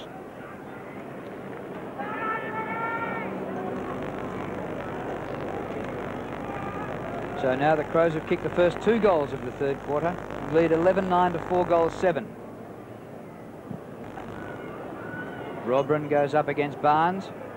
Whipped off the fingertips by Tregenza. He's buried by Riccardi. Couch just gets the hand pass away. Here's a 50-50 ball. McGuinness in very hard for it. Well played, Tony McGuinness, and gets the free kick. So he's not just a speed merchant around the packs. His left footer out wide to McKinnon, who led Brewer a merry dance, but he's a long way out near the boundary line. Tries to hook it back to Wren. Front position. Handley gets there to spoil. And Brewer eventually sees the ball over the boundary line. Shane Brewer, former South Australian, coming back home today. Handley wrestled to the ground unfairly, says the umpire. Handley badly injured an ankle the last time these two sides met at Gardenia Park, round 19 of last season. Drives it around the outer side. Barnes up in front. He's awarded a free. Barnes goes by hand out wide. This is Pickering, hard against the line. Hugs the line with a kick. Tanner needs to go. He was pushed in the back, says the umpire. So a chain of free kicks around the outer side for the Cats. Has them about 85 metres from goal now. Grant Tanner, former Norwood player. A centering effort. Hall comes on the lead. In from the side hard. It falls behind. Taken by Lee. Missed by Rashudo. Picked up by Scholl. Gets it away to Riccardi. Right on the 50. Very high kick down towards the kick-off line. Was it touched? Yes, it was. By the Cat, I think. McGrath going back. Trying for the mark. Touched his fingertips and went through for a behind. Tasker wasting no time. Pops it in short. Jamison and have a run around the outer side. He's at left half back, Jamieson. Boots towards the wing.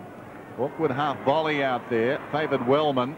It was Sanderson who lunged at the ball. Wellman played it pretty well. Into the path of Jarman. Support now McGuinness. Tried to go back to Jarman. Tregenza left it behind. Down goes Pickering. Lost control of it. Couch nicely done. Great evasion, Paul Couch. Surrounded. Gets the hand pass off, and Barnes forward of the wing. Kick by Johnny Barnes is perfect, and the mark taken by Hall. It looks as though he might appreciate that end of the ground better than the last line of defence on Tony Hall. Pokes this one up short, and then Pickering takes the mark and then says to Maynard, "I've got your number."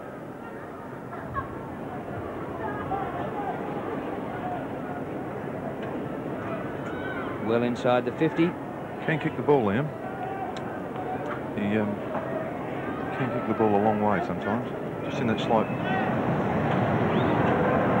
About 48 metres out. He's kicked it easily for distance. Accuracy, yes. Yes.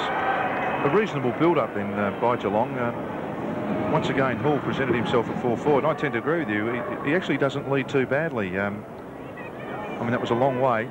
Mind you, the player he's playing on, Jamison's played very well, and had just been for a long run and was really out of petrol tickets when he got back. He was just one of the very few times he hasn't got back to man-to-man contest. 75 plays 38, just over 14 minutes till three-quarter time. Rodman gets it down to Rashudo, who boots inside the 50 directly to Colbert. McClure, across half back, needs to run the ball out and does. Chip passes towards the wing. Lynch, a lot of the ball this afternoon, back to McClure. Still he goes. Pickering's got it now inside the centre square. Thought about the hand pass. Kicks inside the 50. Once more Hall in front from behind Jamieson. Little nudge, timely one. Enabled him to take the mark. He goes across the goal face and bounces out of bounds in the opposite pocket. Jamieson, he's become a good defender, hasn't he? When you consider he was a forward in the first year of the Crows, he was their leading goal kicker. When they first came into the competition, kicked 49 in 91. Here's Tanner. Off to the right and through for a behind. He offers that versatility coaches love, although it wasn't often used last year, was it? We didn't see him thrown on the forward line too often, but it's an option that I think Robert Shaw might explore a little more. Yes, that could be well, although he has stated publicly, of course, that he wants a settled back line. Can't believe coaches. It's a smart around the outer side. Away he goes. Look at him go. A second bounce. He's really stretching out. End of third. Taking it down towards half forward. They've done this a couple of times today. Moved the ball the length of the ground.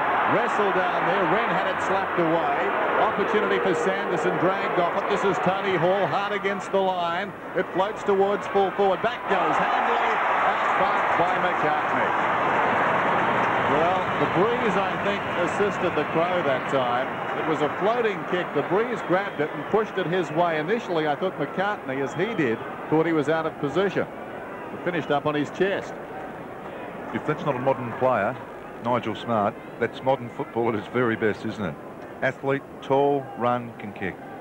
McCartney, 15 metres out, gets his second.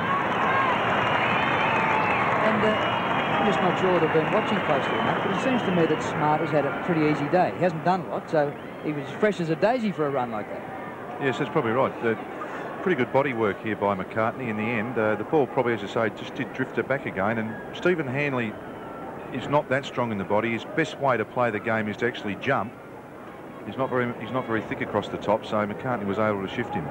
Yes, he's been playing on Tim McGrath all day, and you know, Tim has kicked a couple of goals by running close to goal. It's just been a real nullifying effort from Smart, other than that piece of play, really. Barnes and Rodman face each other. John Barnes wins it. Down to Tanner. Comes back to Barnes. Floats one across. And this is Scholl to Couch. Hall made a contest of it. Couldn't drag down the mark. Riccardi's there. Comes to the back of the pack. Hand pass comes back from Lord. Snap for goal is offline. And out of bounds on the full. Quickly taken by the Crows, and they're into business already. Tregenza. Here's Smart. Put down there by McGrath, and Smart will take the free kick. Tim McGrath not happy with the decision, but you've got to wear it and stand the mark. Crows are running on very well down the ground. Rashudo providing a lead. Goes again, either one of two. McKinnon takes the mark this time. So Geelong with a lot of work to do now. Since Adelaide have got the legs and the lead, it's a centering kick. All Geelong at the fall of the ball. Simpson dropped it. Taken by Pesh. Gets it away to Hall, who snaps. Well wide of the mark. It's out of bounds on the full and the right full forward pocket. Tony Hall's got 3 this afternoon. And there's been a focal point, but that time, not even close. Here's Colbert. 12-9 plays 5-9 at Footy Park. It's game 8 at the Ansett Australia Cup. Colbert out of defence. Member side with a kick. Robran favoured by the kick, but Barnes earned front spot. It fell to Jarman. Pokes it back inside the 50.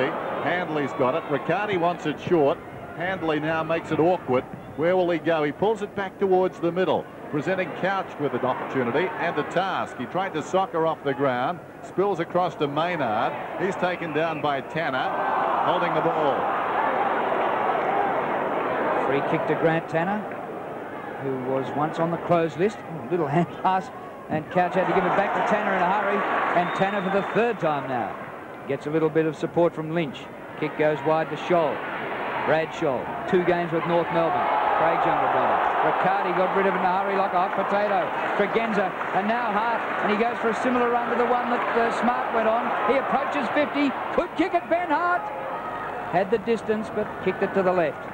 Yes, the classic term in football now is called turnover, and I would have to say that that work around the middle of the ground just wasn't tidy at all. And handballing the bloke standing flat-footed has always been one of my big bugbears. I'd rather they'd shepherd or block from the other teammate and let the other guy run through. I mean, you always open up the door, I believe. Mansfield dropped the mark. It was a valiant attempt to mark. Well done by McKinnon, though. Gets it across to Hall. It goes in short for Wren. It's punched back to Hall. Now Pesh should kick a goal. He hasn't. He's missed to the right-hand side. Well, I guess if we go back to that midfield situation for Geelong just a couple of moments ago, if you handle the ball 8 times in the space of, what, 8 seconds? Inside the centre circle. That's right. Within 15 metres, you may turn it over more often than not. Here's Colbert. Drives it out wide. Good kick to Barnes. Geez, a good player. That was a good mark. He was 3rd in line, really, but came hard at the ball where the others were propping and positioning. He just went at it and took the mark. He's at left half back. Side a long way behind. Well, it's a good effort by Colbert. Interesting kick. He just poked it in there, and Colbert kept coming and took the mark. This is Mansfield, who started on the bench in this term. He's back on the ground now, obviously. Kicks it down towards left half forward. Maynard content to escort that one across the line. 83 plays 39. The Crows well in charge midway through the 3rd quarter.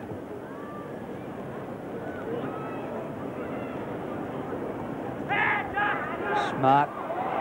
Jarman was clever there. Hurried kick out of the pack. Hart didn't go the 10 metres. So he took it and spun out of trouble. Nobody laid a hand on him. Out to centre wing. 2 against 2 and a big punch by Pickering. And the ball goes out of play.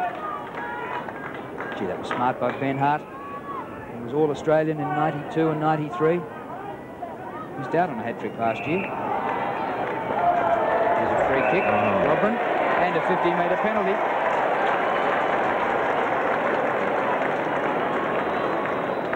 Yes, that's we don't play that way anymore, Johnny, and that's fair enough too, I suppose. We'll get it back to the player on the full. Well, the throw-in was at centre wing. Don't know what the free was for anyhow, but regardless of that, I mean, just to throw the ball back like that, it's just a lapse in concentration. Decent 50. Robran will be kicking from 45 metres. He's across the breeze. It's right to left for him from there, and he misses left. So a string of points now for the Crows, who just keep the door open a little bit for Geelong here. If Geelong can just get a couple of quick goals back, they can still be in the game. McClure deep in his own defensive area. Comes out very wide. Couch will need to go. He kicked it in pretty well. Gets it across to Lynch. Little chip pass intended for Simpson, who controlled it nicely. McClure giving them some run off halfback at the present time. Gets it to Tanner.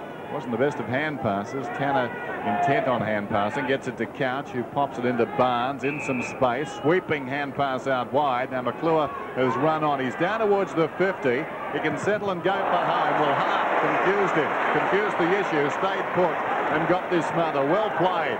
Good shepherd behind by Robran. Hart comes away from half-back, goes towards the middle, and Brewer, one-handed, juggles the mark. He's a player that can lift, Shane Brewer. Perhaps rather than wing, put him in the middle of the ground. Just might give the Geelong side some lift. Floats it towards half-forward. Missed by Maynard, backed up by Lee. Jamison's got it. Now, the Crows have got the numbers on the outer side. Connell will be the first to arrive. Next in line is Tregenza, so Connell's around the outer side now. Goes with the left foot towards half-forward. McCartney will need to come. Awkward bounce there for Pickering. Sliding in was Mansfield. Went to ground. McKinnon an opportunity. Good hand pass back to Connell. Now Connell kicks towards McGuinness. Brewer bearing down, gets a fist on it and gets it across the line, and that's a good result for the Cats.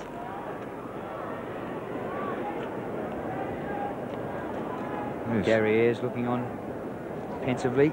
He's got a few stars, including Gary Ablett on the interchange bench. Here's Colbert. The handballs haven't been out in the open. They're putting players under pressure. And Tanner had to go backwards, and here's Couch in heaps. Colbert in heaps of bother. He's lost it. Jarman, Pesh, McCartney. He hooked it. Still in the field of play. Hall a bit of a chance from behind. Good second effort by Tony Hall. Simpson over the top of him, and the umpire will ball it up.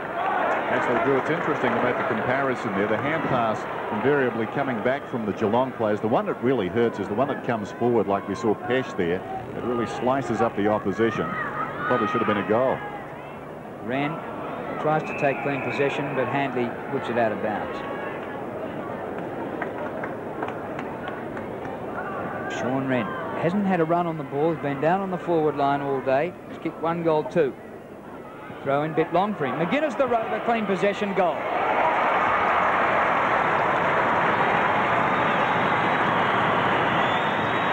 It's too easy, Malcolm. Yes, I was just essentially looking back. Jarman's coming off the ground as Tony McGuinness, I think, might be being sat on by Pickering now, and Aaron Ward's in the centre of the ground. And really just got pushed underneath the ball again, did Stephen Handley. Just his body weight in over the ball. It just needs to really work on his body work on those boundary throw-ins and man-on-man contests.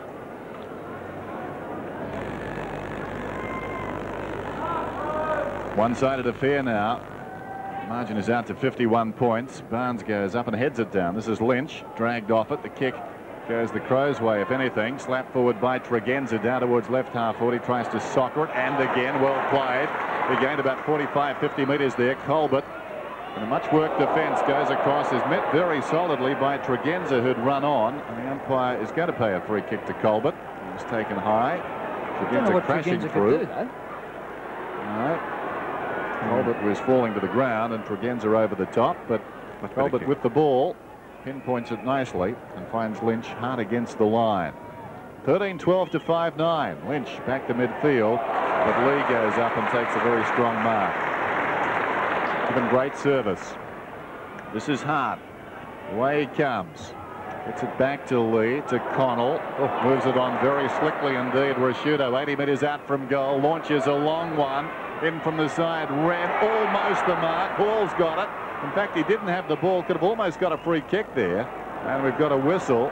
Hall went to take it, fumbled, and immediately was tackled, and the ball was lying on the ground. There's plenty of heat on the fence down there, isn't there? The ball's coming down just far too often. And too easily, isn't it? Yes. Well, it's frightening to think what might happen when Modra's there. Conceded behind by Simpson.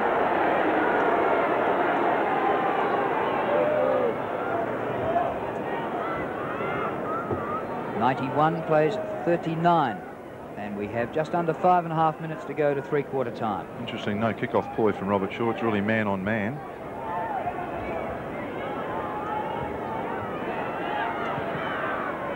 Well, McGuinness and Tanner have forgotten all about the ball, and Tanner's trying to do something to stop the motoring Tony McGuinness.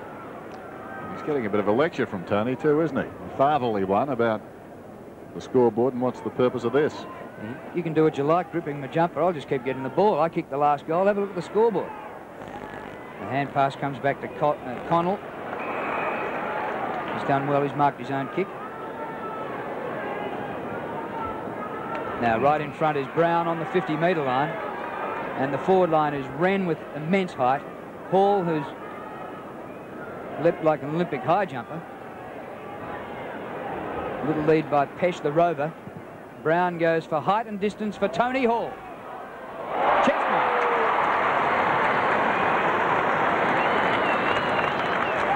Yes, well, Tony Hall's caused problems all day, and Sean Simpson now on him, and just used his body work a good again, once again. Great mark. Probably one-handed by the look of it, from that the way he dragged it in and just hugged it to his chest. Ball going for number 4. Poster. Someone said you should get 7 points for that, because it's harder to do than actually get it through the through the 7 metre. Only if you nominate beforehand. Yes. So Hanley to bring it in. 13-14 to 5-9. There's Mansfield, wooed by the Fremantle Dockers. Slipped their net. Hanley, members side, good kick too. Lord takes the mark on his chest. What a game he played in that second semi-final last year against Carlton. So those players pull out at the last moment, 4 of them, including this man, Couch, with the ball, who drives it down towards half forward. And Lord stepped up, big fist away down there by Smart. It fell to Brewer. The short pass to Hall, awkward half volley. Still he goes, Hall. Claimed by Jamison from behind. Hickmott's got it now, met solidly by Lee. It spills back towards Brewer, smothered off the boot though. Great defence, Jamison. Gets the hand pass to Rashudo, tried to shrug a tackle. Barnes put his body in, tried to knock at Goldwood. Immediately, a couple of Crows go hard in on him, too hard, thinks Barnes. And on a hot day, it gets a little more heated. The bounce just inside the 50 coming up with the scoreline 13-14 to 5-9. McCartney's off the ground, hasn't had a big impression on this game. Powell comes on. This is Lee meantime. Wobbles it back towards the new man on the ground, Powell, who's favoured by the bounce, but it's fisted away by Colbert, who should be paid double time for this term, and it's out of bounds and will be thrown in.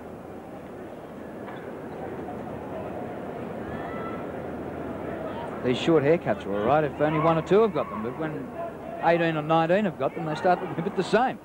Hand pass is good to Couch. Waltzes up towards the 50. Too far out, so he goes for the pass. Point of the square. Going to be a free kick. Yes, Crothers is getting it.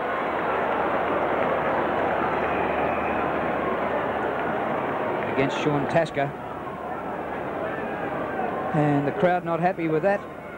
Yes, but I think that's... Yeah, not quite sure either why, but they have been playing those at both ends of the ground, and I can remember Ablett getting a shot at goal, Wren certainly, and now Crothers. Point blank range right in front. The basketballer, he might have missed it. He has. Well, that was like a 2-point layup, but somehow he missed it. When you're hot, you're hot. Well, they're hot, but they're not. There's Tasker to kick it in. 13-14, plays 5-10. Tasker, who was offered in a trade pre-season, looking to claim a spot in this defence. Roberin's got it. Centre half back, kicks out wide. Well, a man getting metres in the clear is Maynard. He runs away. Rashudo is on down the ground. Nobody running with him. He's got it about 70 metres out. They're putting on something of a clinic now. Ball stays out of the contest, but gets the crumbs. 20 metres out, snaps, and he's kicked the goal. Too easy. Well, 4 goals to Tony Hall, and the movement down the ground has been very, very good. And the Crows players' preparedness to run to open space to create a target is just perfect example of it here. As we see the contest, Simpson and Hanley forget the talk. And Tony Hall, very simple goal, kick round the corner.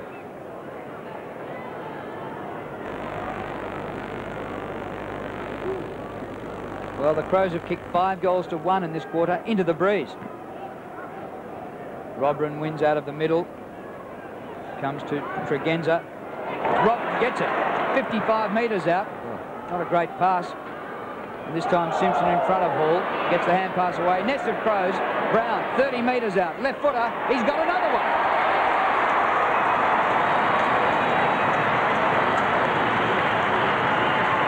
Well, it was a crow's nest or a nested crows.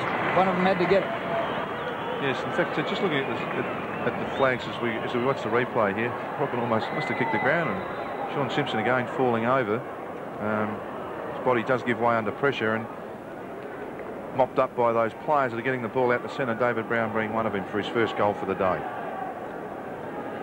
15-14 to 5-10.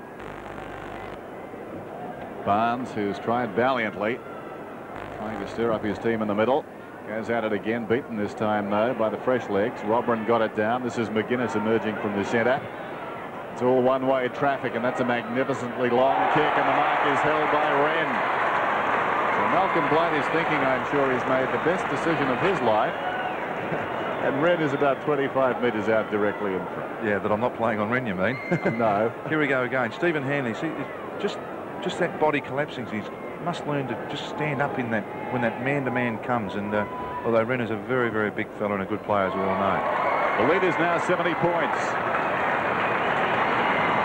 Yes, well, you can say that the ball's certainly been down one end most of the time. And looking in the centre, Shoal is new.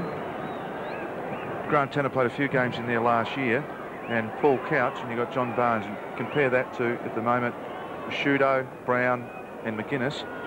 I mean, you wouldn't have thought that there was that much dominance in there, particularly with Barnes probably getting his hand on the ball, if not more than, certainly the equal of Robran. I mean, Hocking's the man they miss in there, but even so.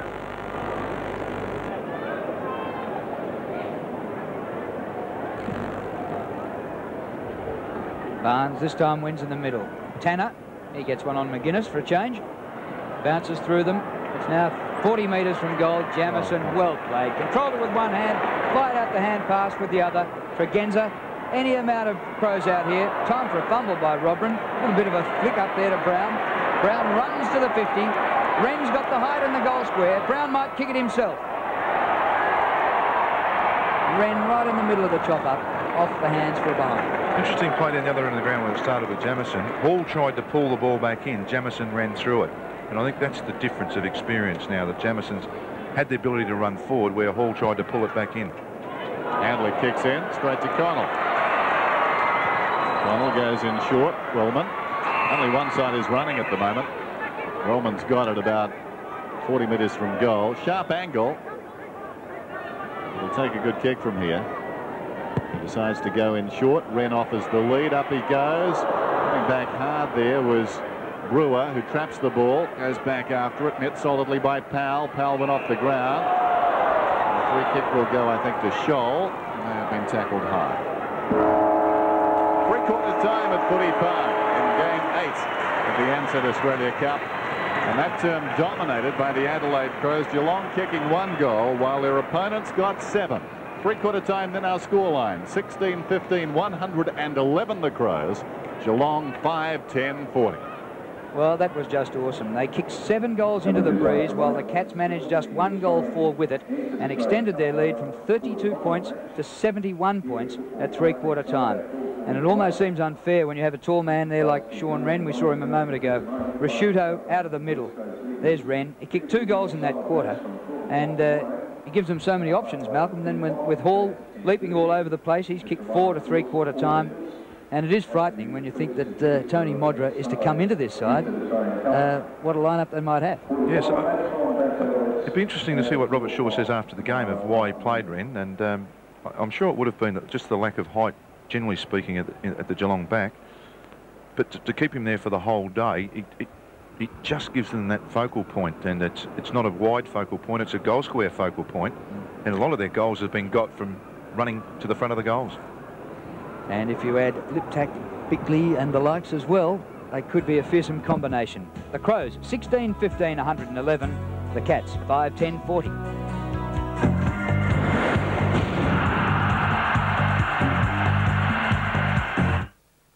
Look who's moving in. Hello, Claire. She's on a trail of mischief. What do you want? What do you got? That leads Take me home. to a tragedy none of them will ever forget on 90210 tonight. The Sports Arena in Hobart is closing and everything has to go. There are shorts, t-shirts and bike shorts at just $5. Polo shirts a tiny $10. Heaps of track pants at $20. Sports bags, some $10 and some $20. Track suits, $59 and $69. They've got 3,500 pairs of shoes that must go. Basketball boots, an unbelievable $69.95. A heap of shoes under $50. Amazing bargains now at the Sports Arena in the Cat and Fiddle Arcade in Hobart. This year, Mitsubishi will sell its 1 millionth vehicle in Australia. So, we're having a celebration sale with unbeatable factory bonuses, like free factory air conditioning on limited edition 4-cylinder Magna Profile, and great bonuses on Magna V6 sedan and wagon, or celebration bonuses on Lancer Coupe, wagon, hatch and sedan. No matter how you slice it, getting a great celebration deal on any new Mitsubishi from your participating dealer is a piece of cake! Euphoria, for furniture that's stylish, comfortable, yet as individual as you are. It looks as good as it feels. There's a mix of the unusual and a revitalisation of the old with handcrafted timber from a bygone era. You will find something that suits you. Euphoria, Letitia Street. Imagine losing everything.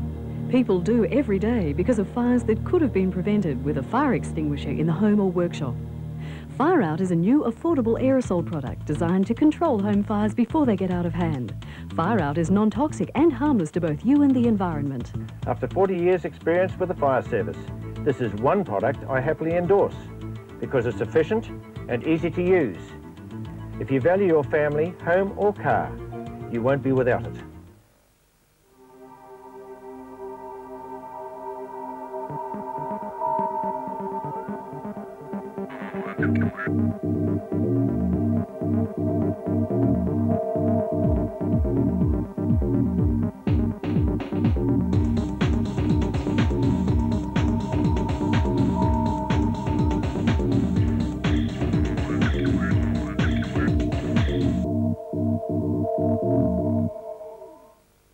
Tuesday, who's next in the line of fire? He has nightmares about people burning alive. Suspicion. And he fits into one of those profiles. Fingers of firemen haunted by the past. She's coming over. Fire, 9:30 Tuesday on Southern Cross.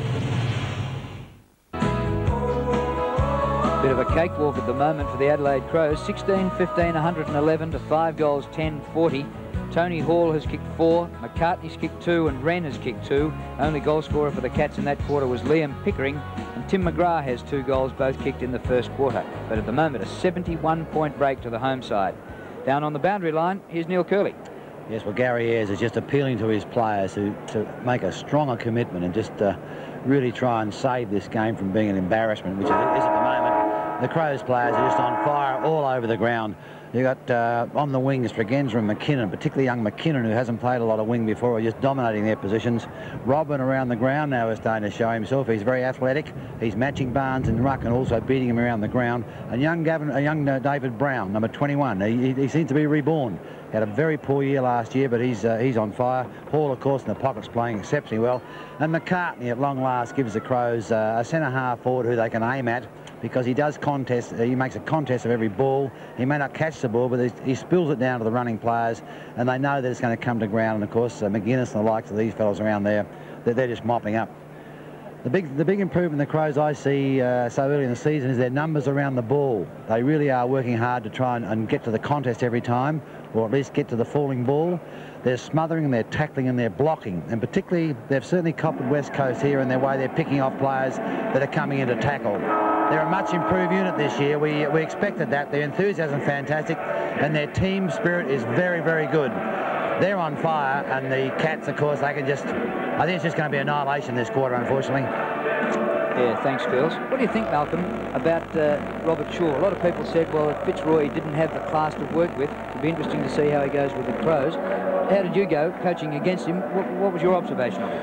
Well, I think that the most impressive thing about him, that he always tried something with Fitzroy. And, I mean, there were some little tricky bits he did out in the ground when you were coaching him. Oh, gee, that's not a bad idea. You put it in the back of your mind. I mean, you know, it was a bit like that there was always something different to be expected with Robert Shaw, and I'm sure that comes out of necessity sometimes rather than perhaps the sheer ability of a team.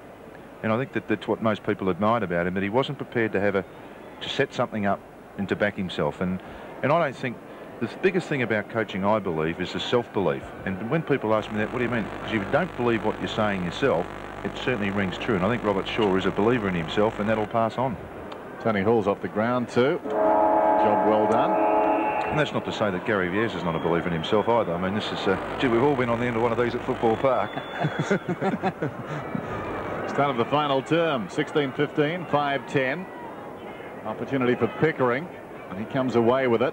Props, kicks down towards centre half forward. Lee works in front, but the mark is held by the third man in the queue. That's Simpson. Out wide, Adelaide inside the 50. Can he get his first of the afternoon? Not with this one. Tries to bend it back. It doesn't come back far enough.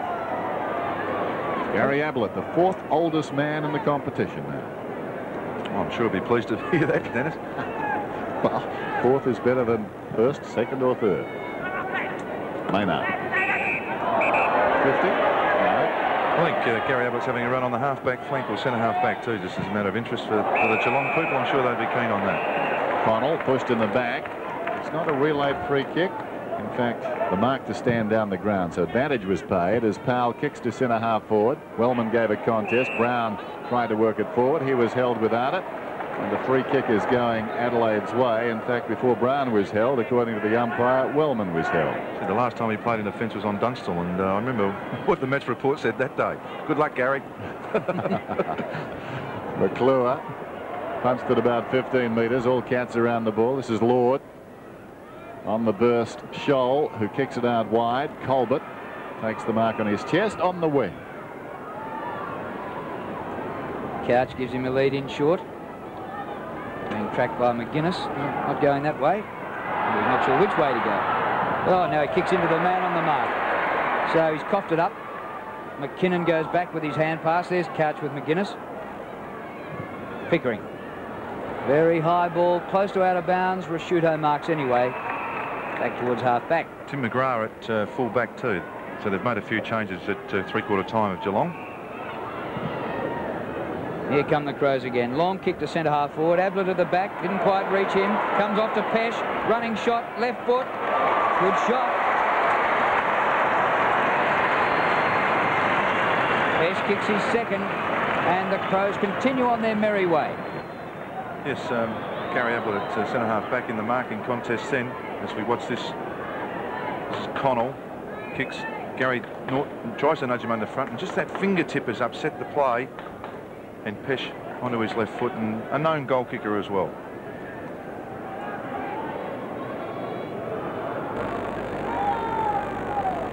The difference now, 76 points. Lee Colbert at centre half forward now for Geelong. Brothers goes up. He's beaten for it by Pittman. Comes to Couch. He's dragged off it. Taken by Rasciuto. Very high kick. Up comes McCartney. Bounces off his chest. McGuinness goes after it. Knocked away down there by Lynch. Picked up by McClure. There's a free kick. No. Advantage is paid, I think, around the outer side. One umpire waving his arms furiously as Mansfield takes off. Forward of the wing, running down to half forward. Little chip kick intended for Derek Hall. Got hands to it. It falls to Simpson. Man on the square. Barnes. Barnes turns around and kicks a goal. There's John Barnes now having a rest with Shane Crothers being on the ground in the forward pocket and picked up by Tasker. And that's twice Simpson's actually gone to the ball on the forward line and looked much better. Mick Mansfield, key player, Mick, around that centre of the ground. And perhaps he's got to step up now and go from half back to on the ball. Take that seniority in the side that's going to be needed throughout the year.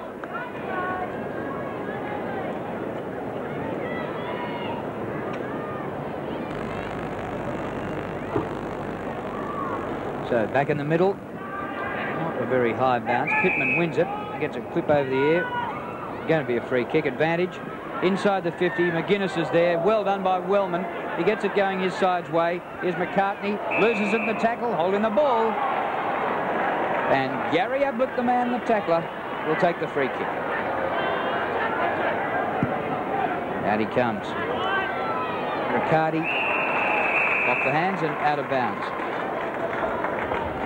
So So what the plan for Ablett in defence is just to give him another quarter of running around in the heat. Is it like a pre-season workout for him, is it? I'd suggest so, yes. And plus he is captain for the day. And I mean, if he can do something just to try and steady the ship back there, perhaps the other guys can lift. Kick by Rasciuto. No. Hanley got rid of Wren, took the mark one-handed. Isn't it different when you stand up? Scholl gets it up towards centre wing. Chance here for Lord. Whistle. He'll take a free kick. Held when not in possession.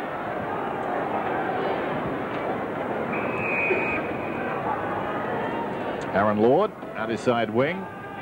Goes down towards half forward. Hit one under the ball. As a result, Maynard came strongly at it and marks from behind. Rodney Maynard, little chip pass out wide, taken by Pittman, still the defensive side of right centre wing. Side cruising. He kicks it down towards half forward. McKinnon goes back. He likes a run. That's too easy. Gets away from Ablett. A centering kick. Up comes Shaw and Wren. McGrath is there. It pitches nicely for McGuinness, who gets it to McCartney, and McCartney goes goalward and pops it through. Yes, we'll have to say that, generally speaking, that the Crows' transference of play from one end of the ground to the other has been much, much sharper. And that young fella's been quite impressive, really, on that left foot. He has got a turn of pace and a lovely long kick. James McClure now on to McGuinness, and McCartney mops up with the easy goal at the back.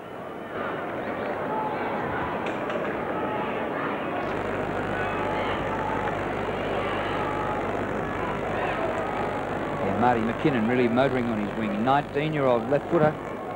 Just 8 games last year in his debut season. Here come the Crows again. Powell.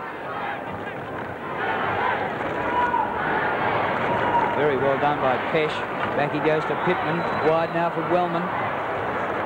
Gets around his man far too easily. Pokes it in short.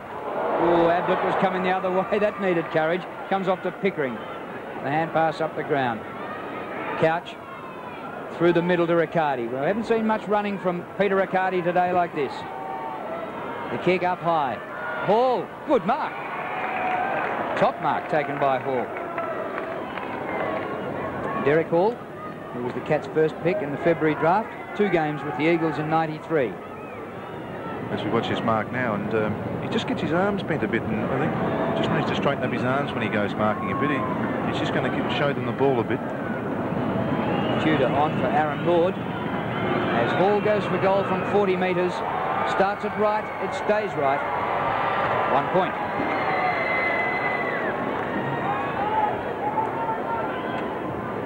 Sean Tasker finds Connell at left half back, who can go for a run. Second bounce carries him down towards the wing, and a kick towards centre half forward. Up goes Ablett, takes the mark virtually uncontested. Pesh was closing, but not in time. Ablett to Lynch. Brothers is at right half back. Short one to Pickering. Been a lot of this, hasn't there? Just some chip kicks around that midfield half-back line, midfield area from Geelong. It's taking so long to develop. This is Mansfield, who wants his left side. Rasciuto a little lax standing the mark there. The kick in towards centre half forward, and Barnes, and that's a very good mark. Bit of hang time there. Good kick from Mansfield too, right to the spot, demanding that the big man stretch himself, and he did that. John Barnes directly in front. Will kick from just outside the 50. Goes wide in effect, looking for Couch. Deep to the pocket, Paul Couch. Didn't get away, and as a result they've got problems now. Simpson dragged off it. McKinnon missed the ball, goes again. He was the tackler of Couch, and they tie it up. Well, a wayward kick, deep to the pocket, and suddenly Geelong, who looked likely to score a goal there, have to settle for a bounce. About 30 metres out from their attacking goal. Barnes goes up, William Smart trying to go through Colbert. He's going nowhere. They haven't been bad at it today, the Crows, have they? They've done this pretty well. They've blocked up at the back end fairly well indeed. There's been a lot of packs if there hasn't been a clear breakaway. 75 points the margin. And one of the problems, of course, is there's no Geelong player telling them blokes to get out of it. You know, there's just far too many players. It's one of the keys. Positioning on the football ground is very important, and you just like to see some leadership there, and you know, blokes just clearing a passage for each other. When you look at that forward line, not a lot of experience down there for the Cats, is there? No. Connell, he looks a good pickup for the Crows. Kick to centre wing. Pittman dances around Crothers. Hand pass in is great. Away they go again, McKinnon. But Ablett marks at centre half back for the Cats. Well, Geelong kicked 3 goals in the first quarter, so they've kicked just a goal per quarter since then, while the Crows have gone on their merry way. Riccardi can't break the tackle. Into McGrath.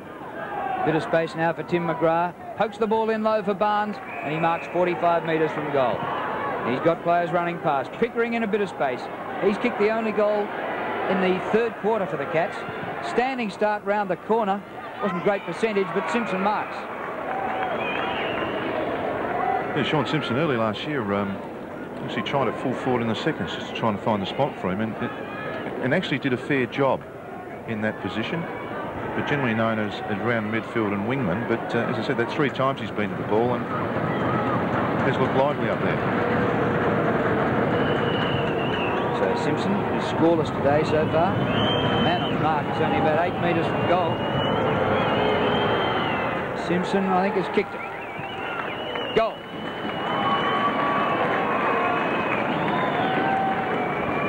Yes, well, I suppose when you say that they've both kept 2 goals at this stage. Tim McGrath, the player, kicking well on his left side to John Barnes.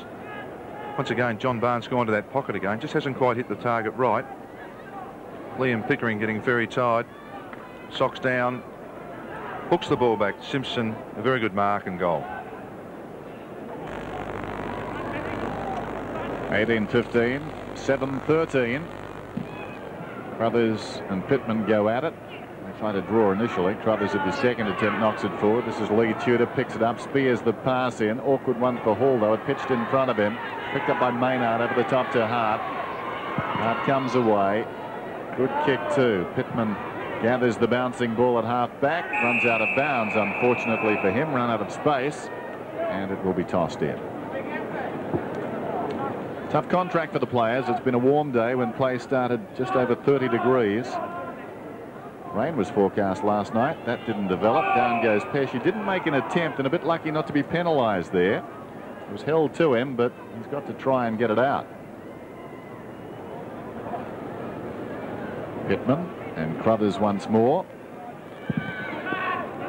Pittman's in front, directs it down and follows up. Still he goes.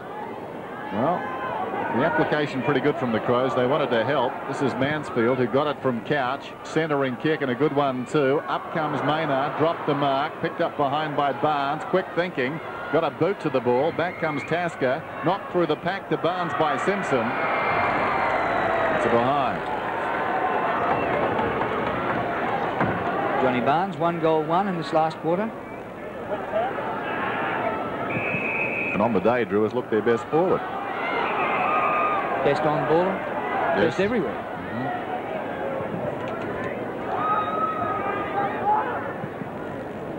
So Tasker has the task of kicking it in again. Just over 10 minutes remaining in the game. Long kick well outside the 50. Oh, geez, going all right. Pittman, Pesh.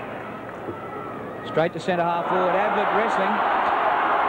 No whistle, says the umpire, with a slick hand pass to Brown, and Brown kicks a magnificent goal.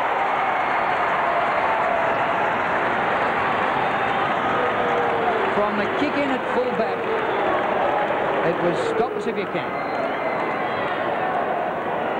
Yes, once again, that clearance away from the full back line has been just far too quick. It is called a stalemate. I'll dance, you do the party, do whatever you call it. And Brown again running to the front of the pack. And he can do that. Many goals like that for Port Adelaide in the local competition, and a number for the Crows. Well, they've done that about 4 or 5 times today, taking the ball the length of the ground to score. Not always goals, but they're working out of defence pretty well. Pittman again decisively gets it down to Rashudo, who boots towards half forward. Scholl leads in the race. McCartney is coming up quickly, though. And it's McCartney who arrives first, pulls it back down towards Wren. Despairing dive at that one.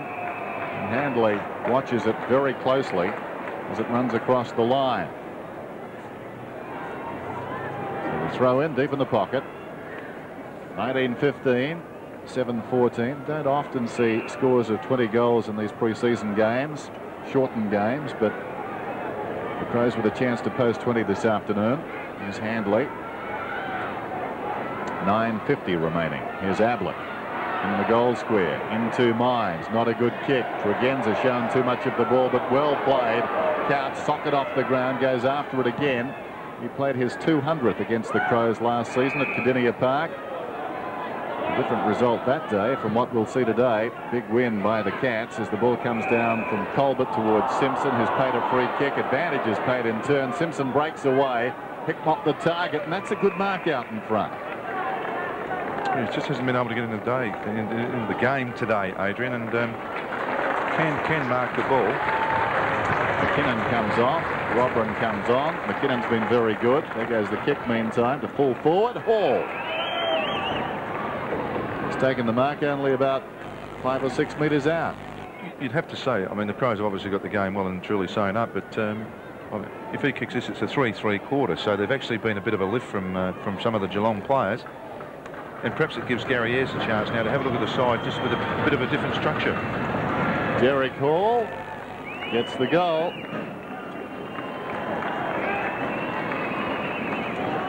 Yeah, it's been an interesting day for him, Derek Hall, hasn't it? At times at full forward you think, yeah, maybe. But of course, you know, there's a long season to go, and they can work on a lot of stuff like this. There's his hands again. That was a falling mark. We'd just like to see him a bit further out in front of his face.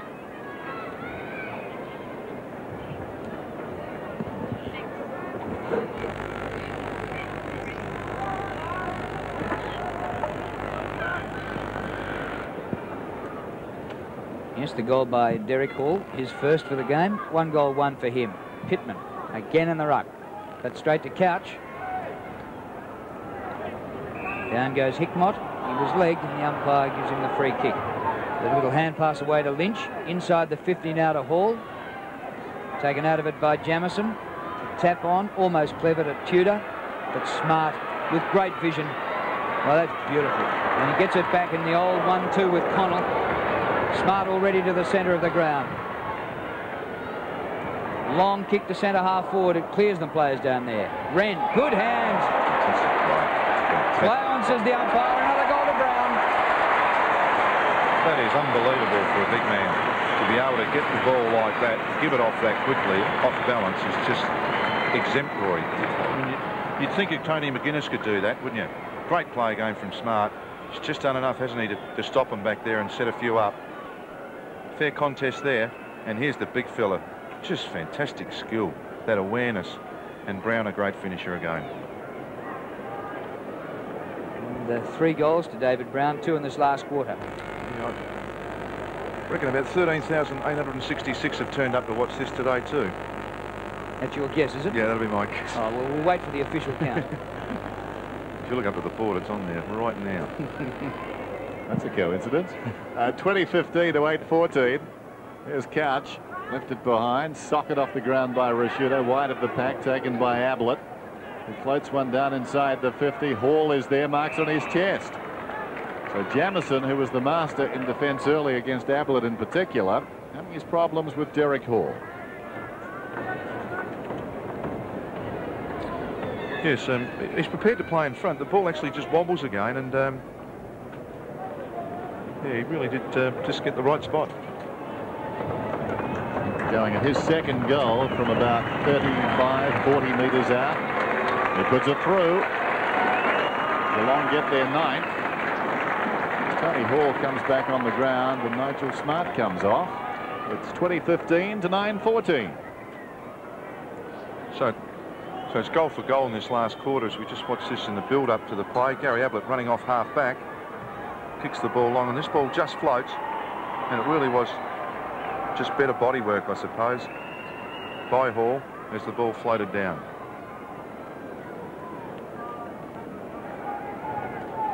Gary Ablett, centre half-back. Maybe to go. Is that a sign of something to come? Rashuto rips it out of the middle. High ball. McGrath. Oh, 2 teammates spoiling each other there. McGrath getting him back, and he's lost it. McCartney, a centering kick. Wren is there, but the ball is well chopped off by Shaw. Here's Ablett. Still like it when he kicks 100 goals. You find that hard from centre half back. Over centre wing, Colbert. Floats the hand pass to Crothers, who had to change direction and couldn't. Connell steers it low to the 50. Brown has been on fire. Away to Wellman, who's Ablett's man. Wellman hits the post. Just that poise of young Colbert then, wasn't it? I mean, he just didn't need to unload, but just that lack of pace with Lee. Sometimes he unloads it to players in probably not the best spot. Margin 68 points. This is Lynch, who's seen a lot of the ball, as we said earlier. Short to Pickering, who was a star in that great victory, the second semi last year over Carlton. But on Greg Williams that day, boots to midfield. Lee does some wrestling with Brewer, and Brewer in front takes a very clever mark. He's promised a bit today, but really never got into the game. He always looks very flashy and very good. There goes the kick to half forward. Colbert goes up in front and claims the mark. Where's Hall? He's got 2 so far, and he wants the ball down towards the kickoff line. Now he offers a lead away from that area, and the ball comes in his direction. Cleared him though. Back comes Hart. Away to Tregenza. Tregenza up from the back pocket. Gets it to Pittman. Inside to Jamison. Now Jamison decides to take them on. He runs up towards the middle, kicking towards half forward. McCartney is there. Intent on destruction. McGrath came over the top. This is Paul Counts, tracking it out towards left half back. Cuts back towards the middle. Finds Lynch. Alongside him, peeling off from half back, is Scholl. He pops it over to Pickering. Now Pickering can go for distance. He does towards half forward. Simpson takes a clever mark. Controlled it well. Sean Simpson has 1 goal in this term. Runs around on that left boot. Barnes out of position. It falls behind.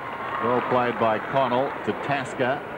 Tasker comes in short. Rashudo. They've got spare men around the outer side. Jamison. Well done by Tudor. Smothered the hand pass.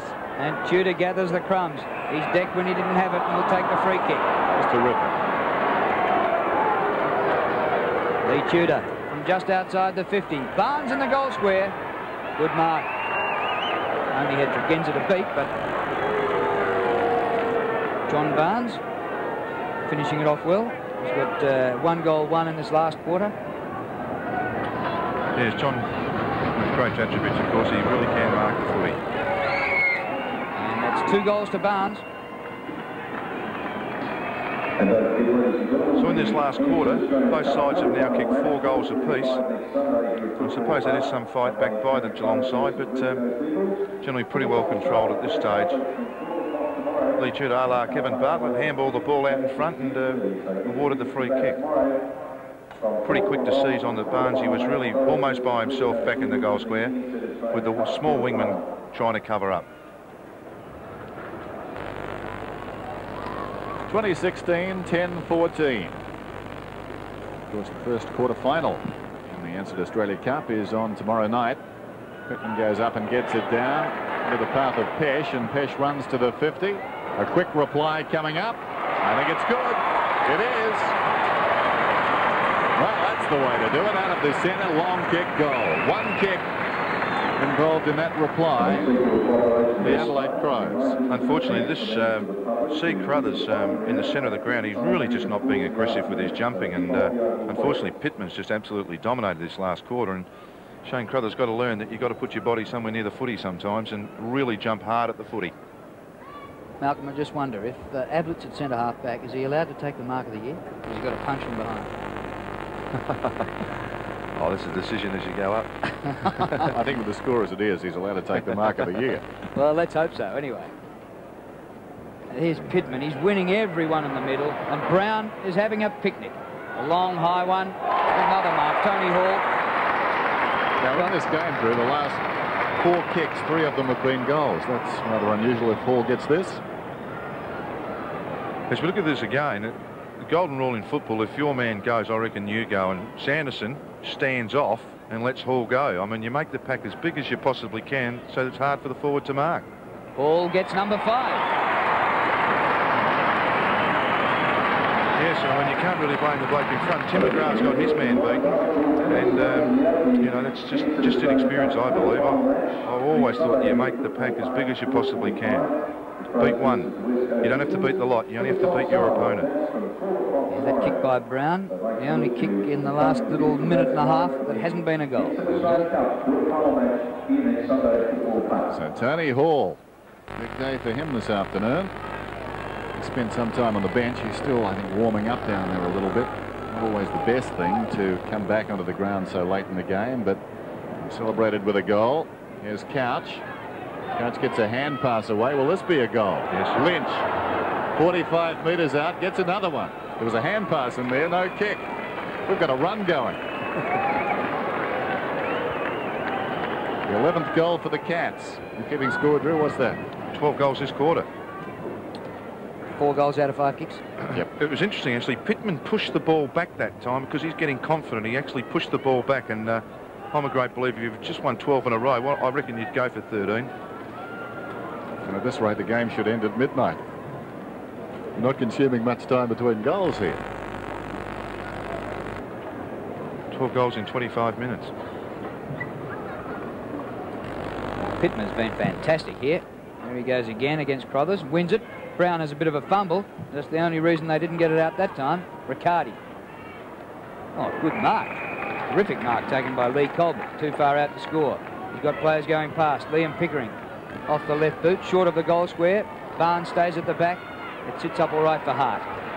Here's Rasciuto, but he can't keep that one in. It's the first defensive kick in 5 goals. That's right.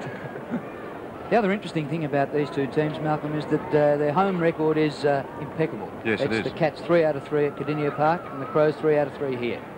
Yes, that's very true. There's no reason for that, of course, other than the history and the competition shows in the last 4 or 5 years. There's about a 25-point margin to the home side, all grounds, all sides. Brown has been very good. There's 3 goals coming in the second half. Bounces it. I think out of bounds. No, in fact, they're going to cross on the full. It's one of those phenomenons, Dennis, isn't it? You really can't put your finger on why. Home grounds? Yeah. Yeah, I suppose not, although, well, players feel comfortable, don't they? And that's got a lot to do with it, I guess. Barnes goes up and knocks it down. It was interesting last year, though. The home ground advantage for Adelaide almost evaporated, didn't it? Yes. Those stats are over a 5-year period. Yeah. Of course, they are involved in 4 of them, of course. 4 or 5. 1990. This is their 5th, isn't it? Yeah. Hickmott, a centering kick. And the mark is held by Couch. But I mean, at one stage, everyone feared coming here. Then suddenly last year, it wasn't a problem. Here's Tudor. He gets the goal. The 12th for Geelong. A lot of goals in this last term. Yes, so that's actually, what's that, 6 goals to Geelong and 6, so it's in fact 12 goals now to both sides, total to both sides. Paul Couch has been handy. He'd be, you know, been all right first up, hasn't he? Yeah, he had a terrific year last year, I thought. Yeah, played very well. I reckon that's 7-6 in the last quarter. Geelong in front. Right, Emma, yeah. I was right about 3 minutes ago. I should have shut up. They've been coming so quickly. Now we can understand that.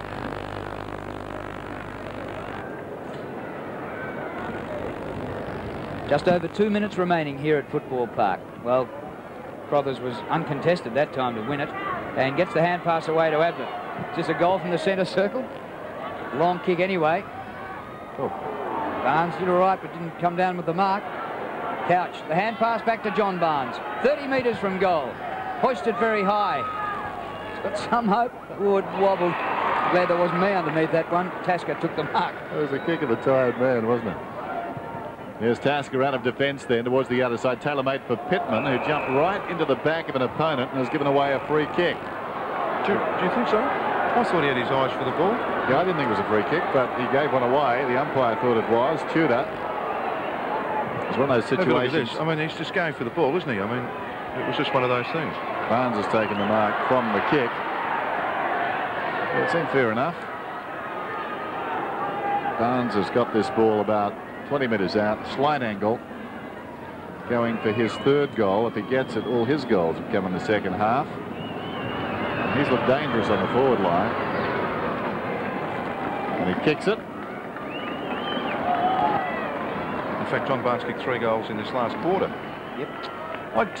Just from a coach's point of view, you just wonder, you know, the scores really haven't changed much. This last quarter's been just a practice drill going up and down the ground.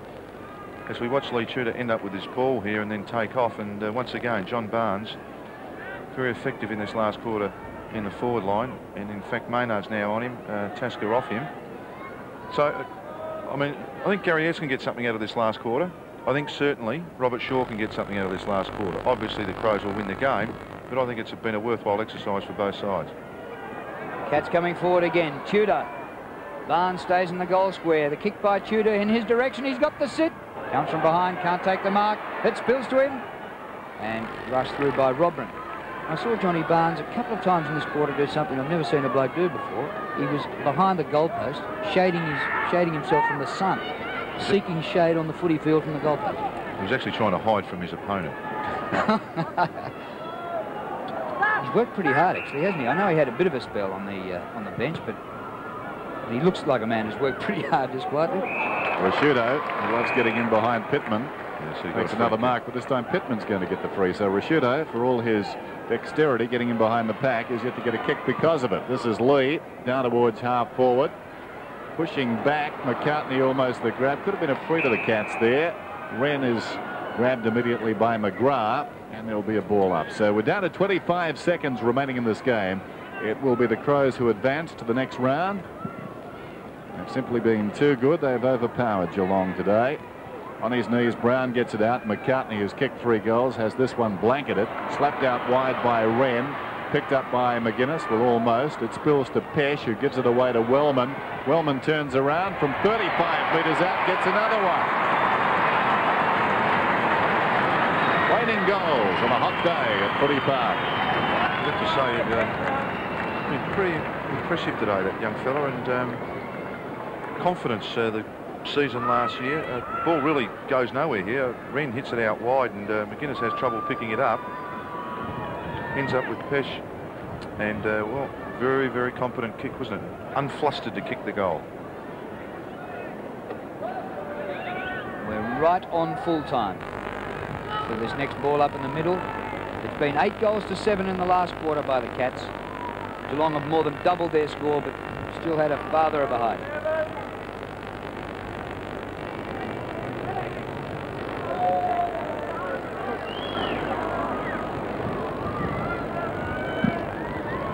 Barely time for the ruckman to get hands to the ball, and there's the siren. What a big win by the Adelaide Crows. Tony McGuinness, in his first official game as skipper, started by winning the toss. Actually looked as though he kicked into the breeze in the first quarter, but it all panned out well for the Crows as they ran all over Geelong, except for the last quarter, which became a bit of an exhibition game. And they've won 23-16 to 13 goals 15. What do you think, Doug? Yes, as I said, I just think that the Crows, obviously, in that second and third quarter, really got on top and controlled the game from there. And I think it was just they were willing to run to make an opposition player try and chase them. And as a Geelong player sometimes dropped off, they were used and create a swath through the centre and in their forward line. Tony Hall, as we mentioned earlier, was good early. Probably faded a bit from there, but then the other players came in and chipped in, and it was probably just a better overall performance. And you look at the Crows players, and you must say that they've all done something for today, but you look at a handful of Geelong tries, and then you go down to some blokes that just didn't have enough of the ball on the day. So disappointing result for Geelong, but it is still March. The Crows go on. And down on ground level, here's Neil Kirby. Thank you, Drew. It's always nice to start off with a win instead of a loss, isn't it? Certainly is, Kills. We've got a lot to make up for from last year. It's only early days yet. We all understand that, but I guess pretty encouraging signs early in the year. Well, there were some new signs there today, I thought, looking on, that weren't there last year. Your tackling, your smothering, and your hunting in packs was a lot better. Well, I guess we've been, reasonably renowned for having a reasonable offensive game, and the defensive game we've worked on pretty hard over the summer. You know, tackling and shepherding, all the little 1%ers, which is no big deal. Just is part and parcel of a good side, I think. So we're working hard on that. and the team spirit seems to be very, very good. Yeah, we've worked pretty hard on that. Look, it's not hard when you had a terrible year like we had last year. So, like I said, it's been a pretty hard summer. It has been for every club. We've just got to keep at it. Early days yet, but encouraging signs. Well done, Tony. All the best. Thanks, Chris. Good lad. Neil Curley there with Tony McGuinness. The Crows having a 61-point win over Geelong at Footy Park. The final scores 23-16, 154 to Geelong 13-15, 93.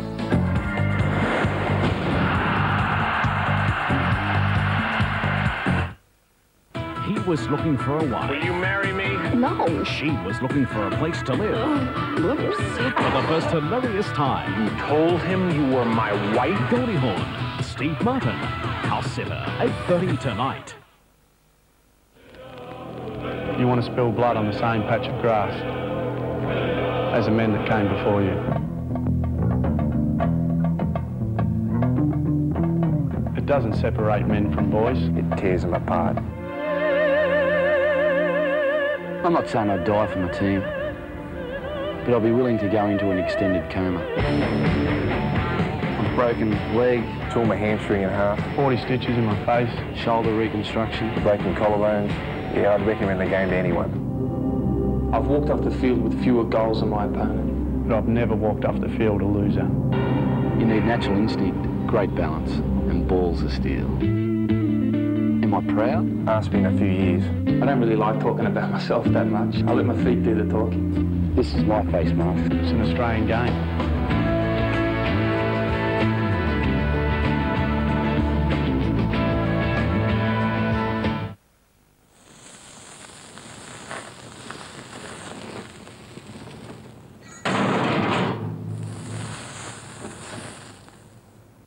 Adelaide's apparel are moving from their Murray Street premises. And get this, all brand name garments are less 50%. Tracksuits, track pants, sweats, t-shirts, shorts, sports bags, it's all to be cleared. Don't miss this one, the Adelaide's moving sale with all big brand name garments half price. Murray Street store only. A bank hold-up in Mount Thomas. Will a cop expose a friend's secret? People I can trust. Based on a suspicion he finds almost impossible to believe. One little slip and you go down. Blue Heelers, Tuesday on Southern Cross. Well, Geelong outscored Adelaide by 10 points in the last quarter, but still were beaten by 61 points, 23-16 to 13 goals 15. Tony Hall, the leading goal scorer, with 5. McCartney got 3, as did Pesh and Brown, who had a big last quarter. And for the Cats, their leading goal scorers, John Barnes, 3 all in the last quarter, and 2 apiece to McGrath and Derek Hall. Let's take a look at the family tree. In the top half, we saw Footscray get over Collingwood, Sydney advance over Hawthorn, it's West Coast over Melbourne, and Adelaide have now defeated Geelong. And in the other half,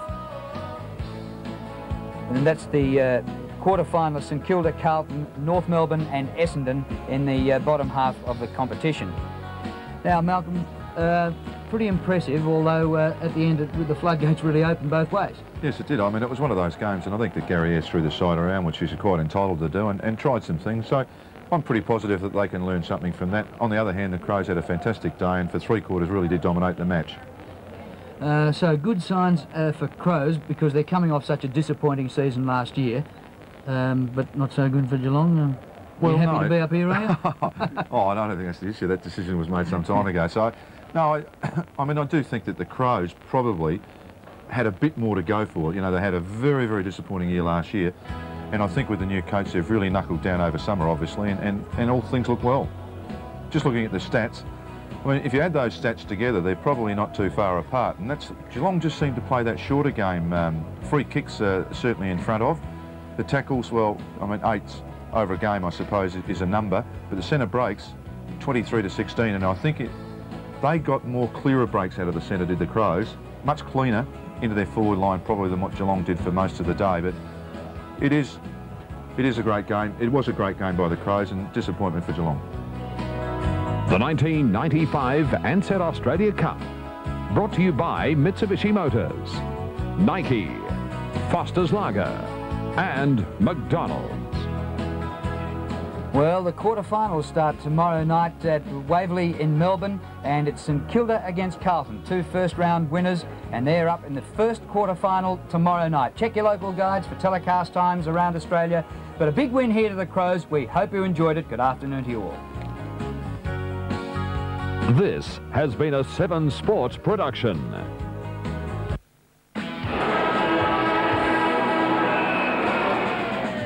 The 1995 Ansett Cup, proudly brought to you by the following sponsors: DJ Mitsubishi, 1A Brisbane Street, Hobart; Ansett Australia, one of the world's great airlines; and Nike.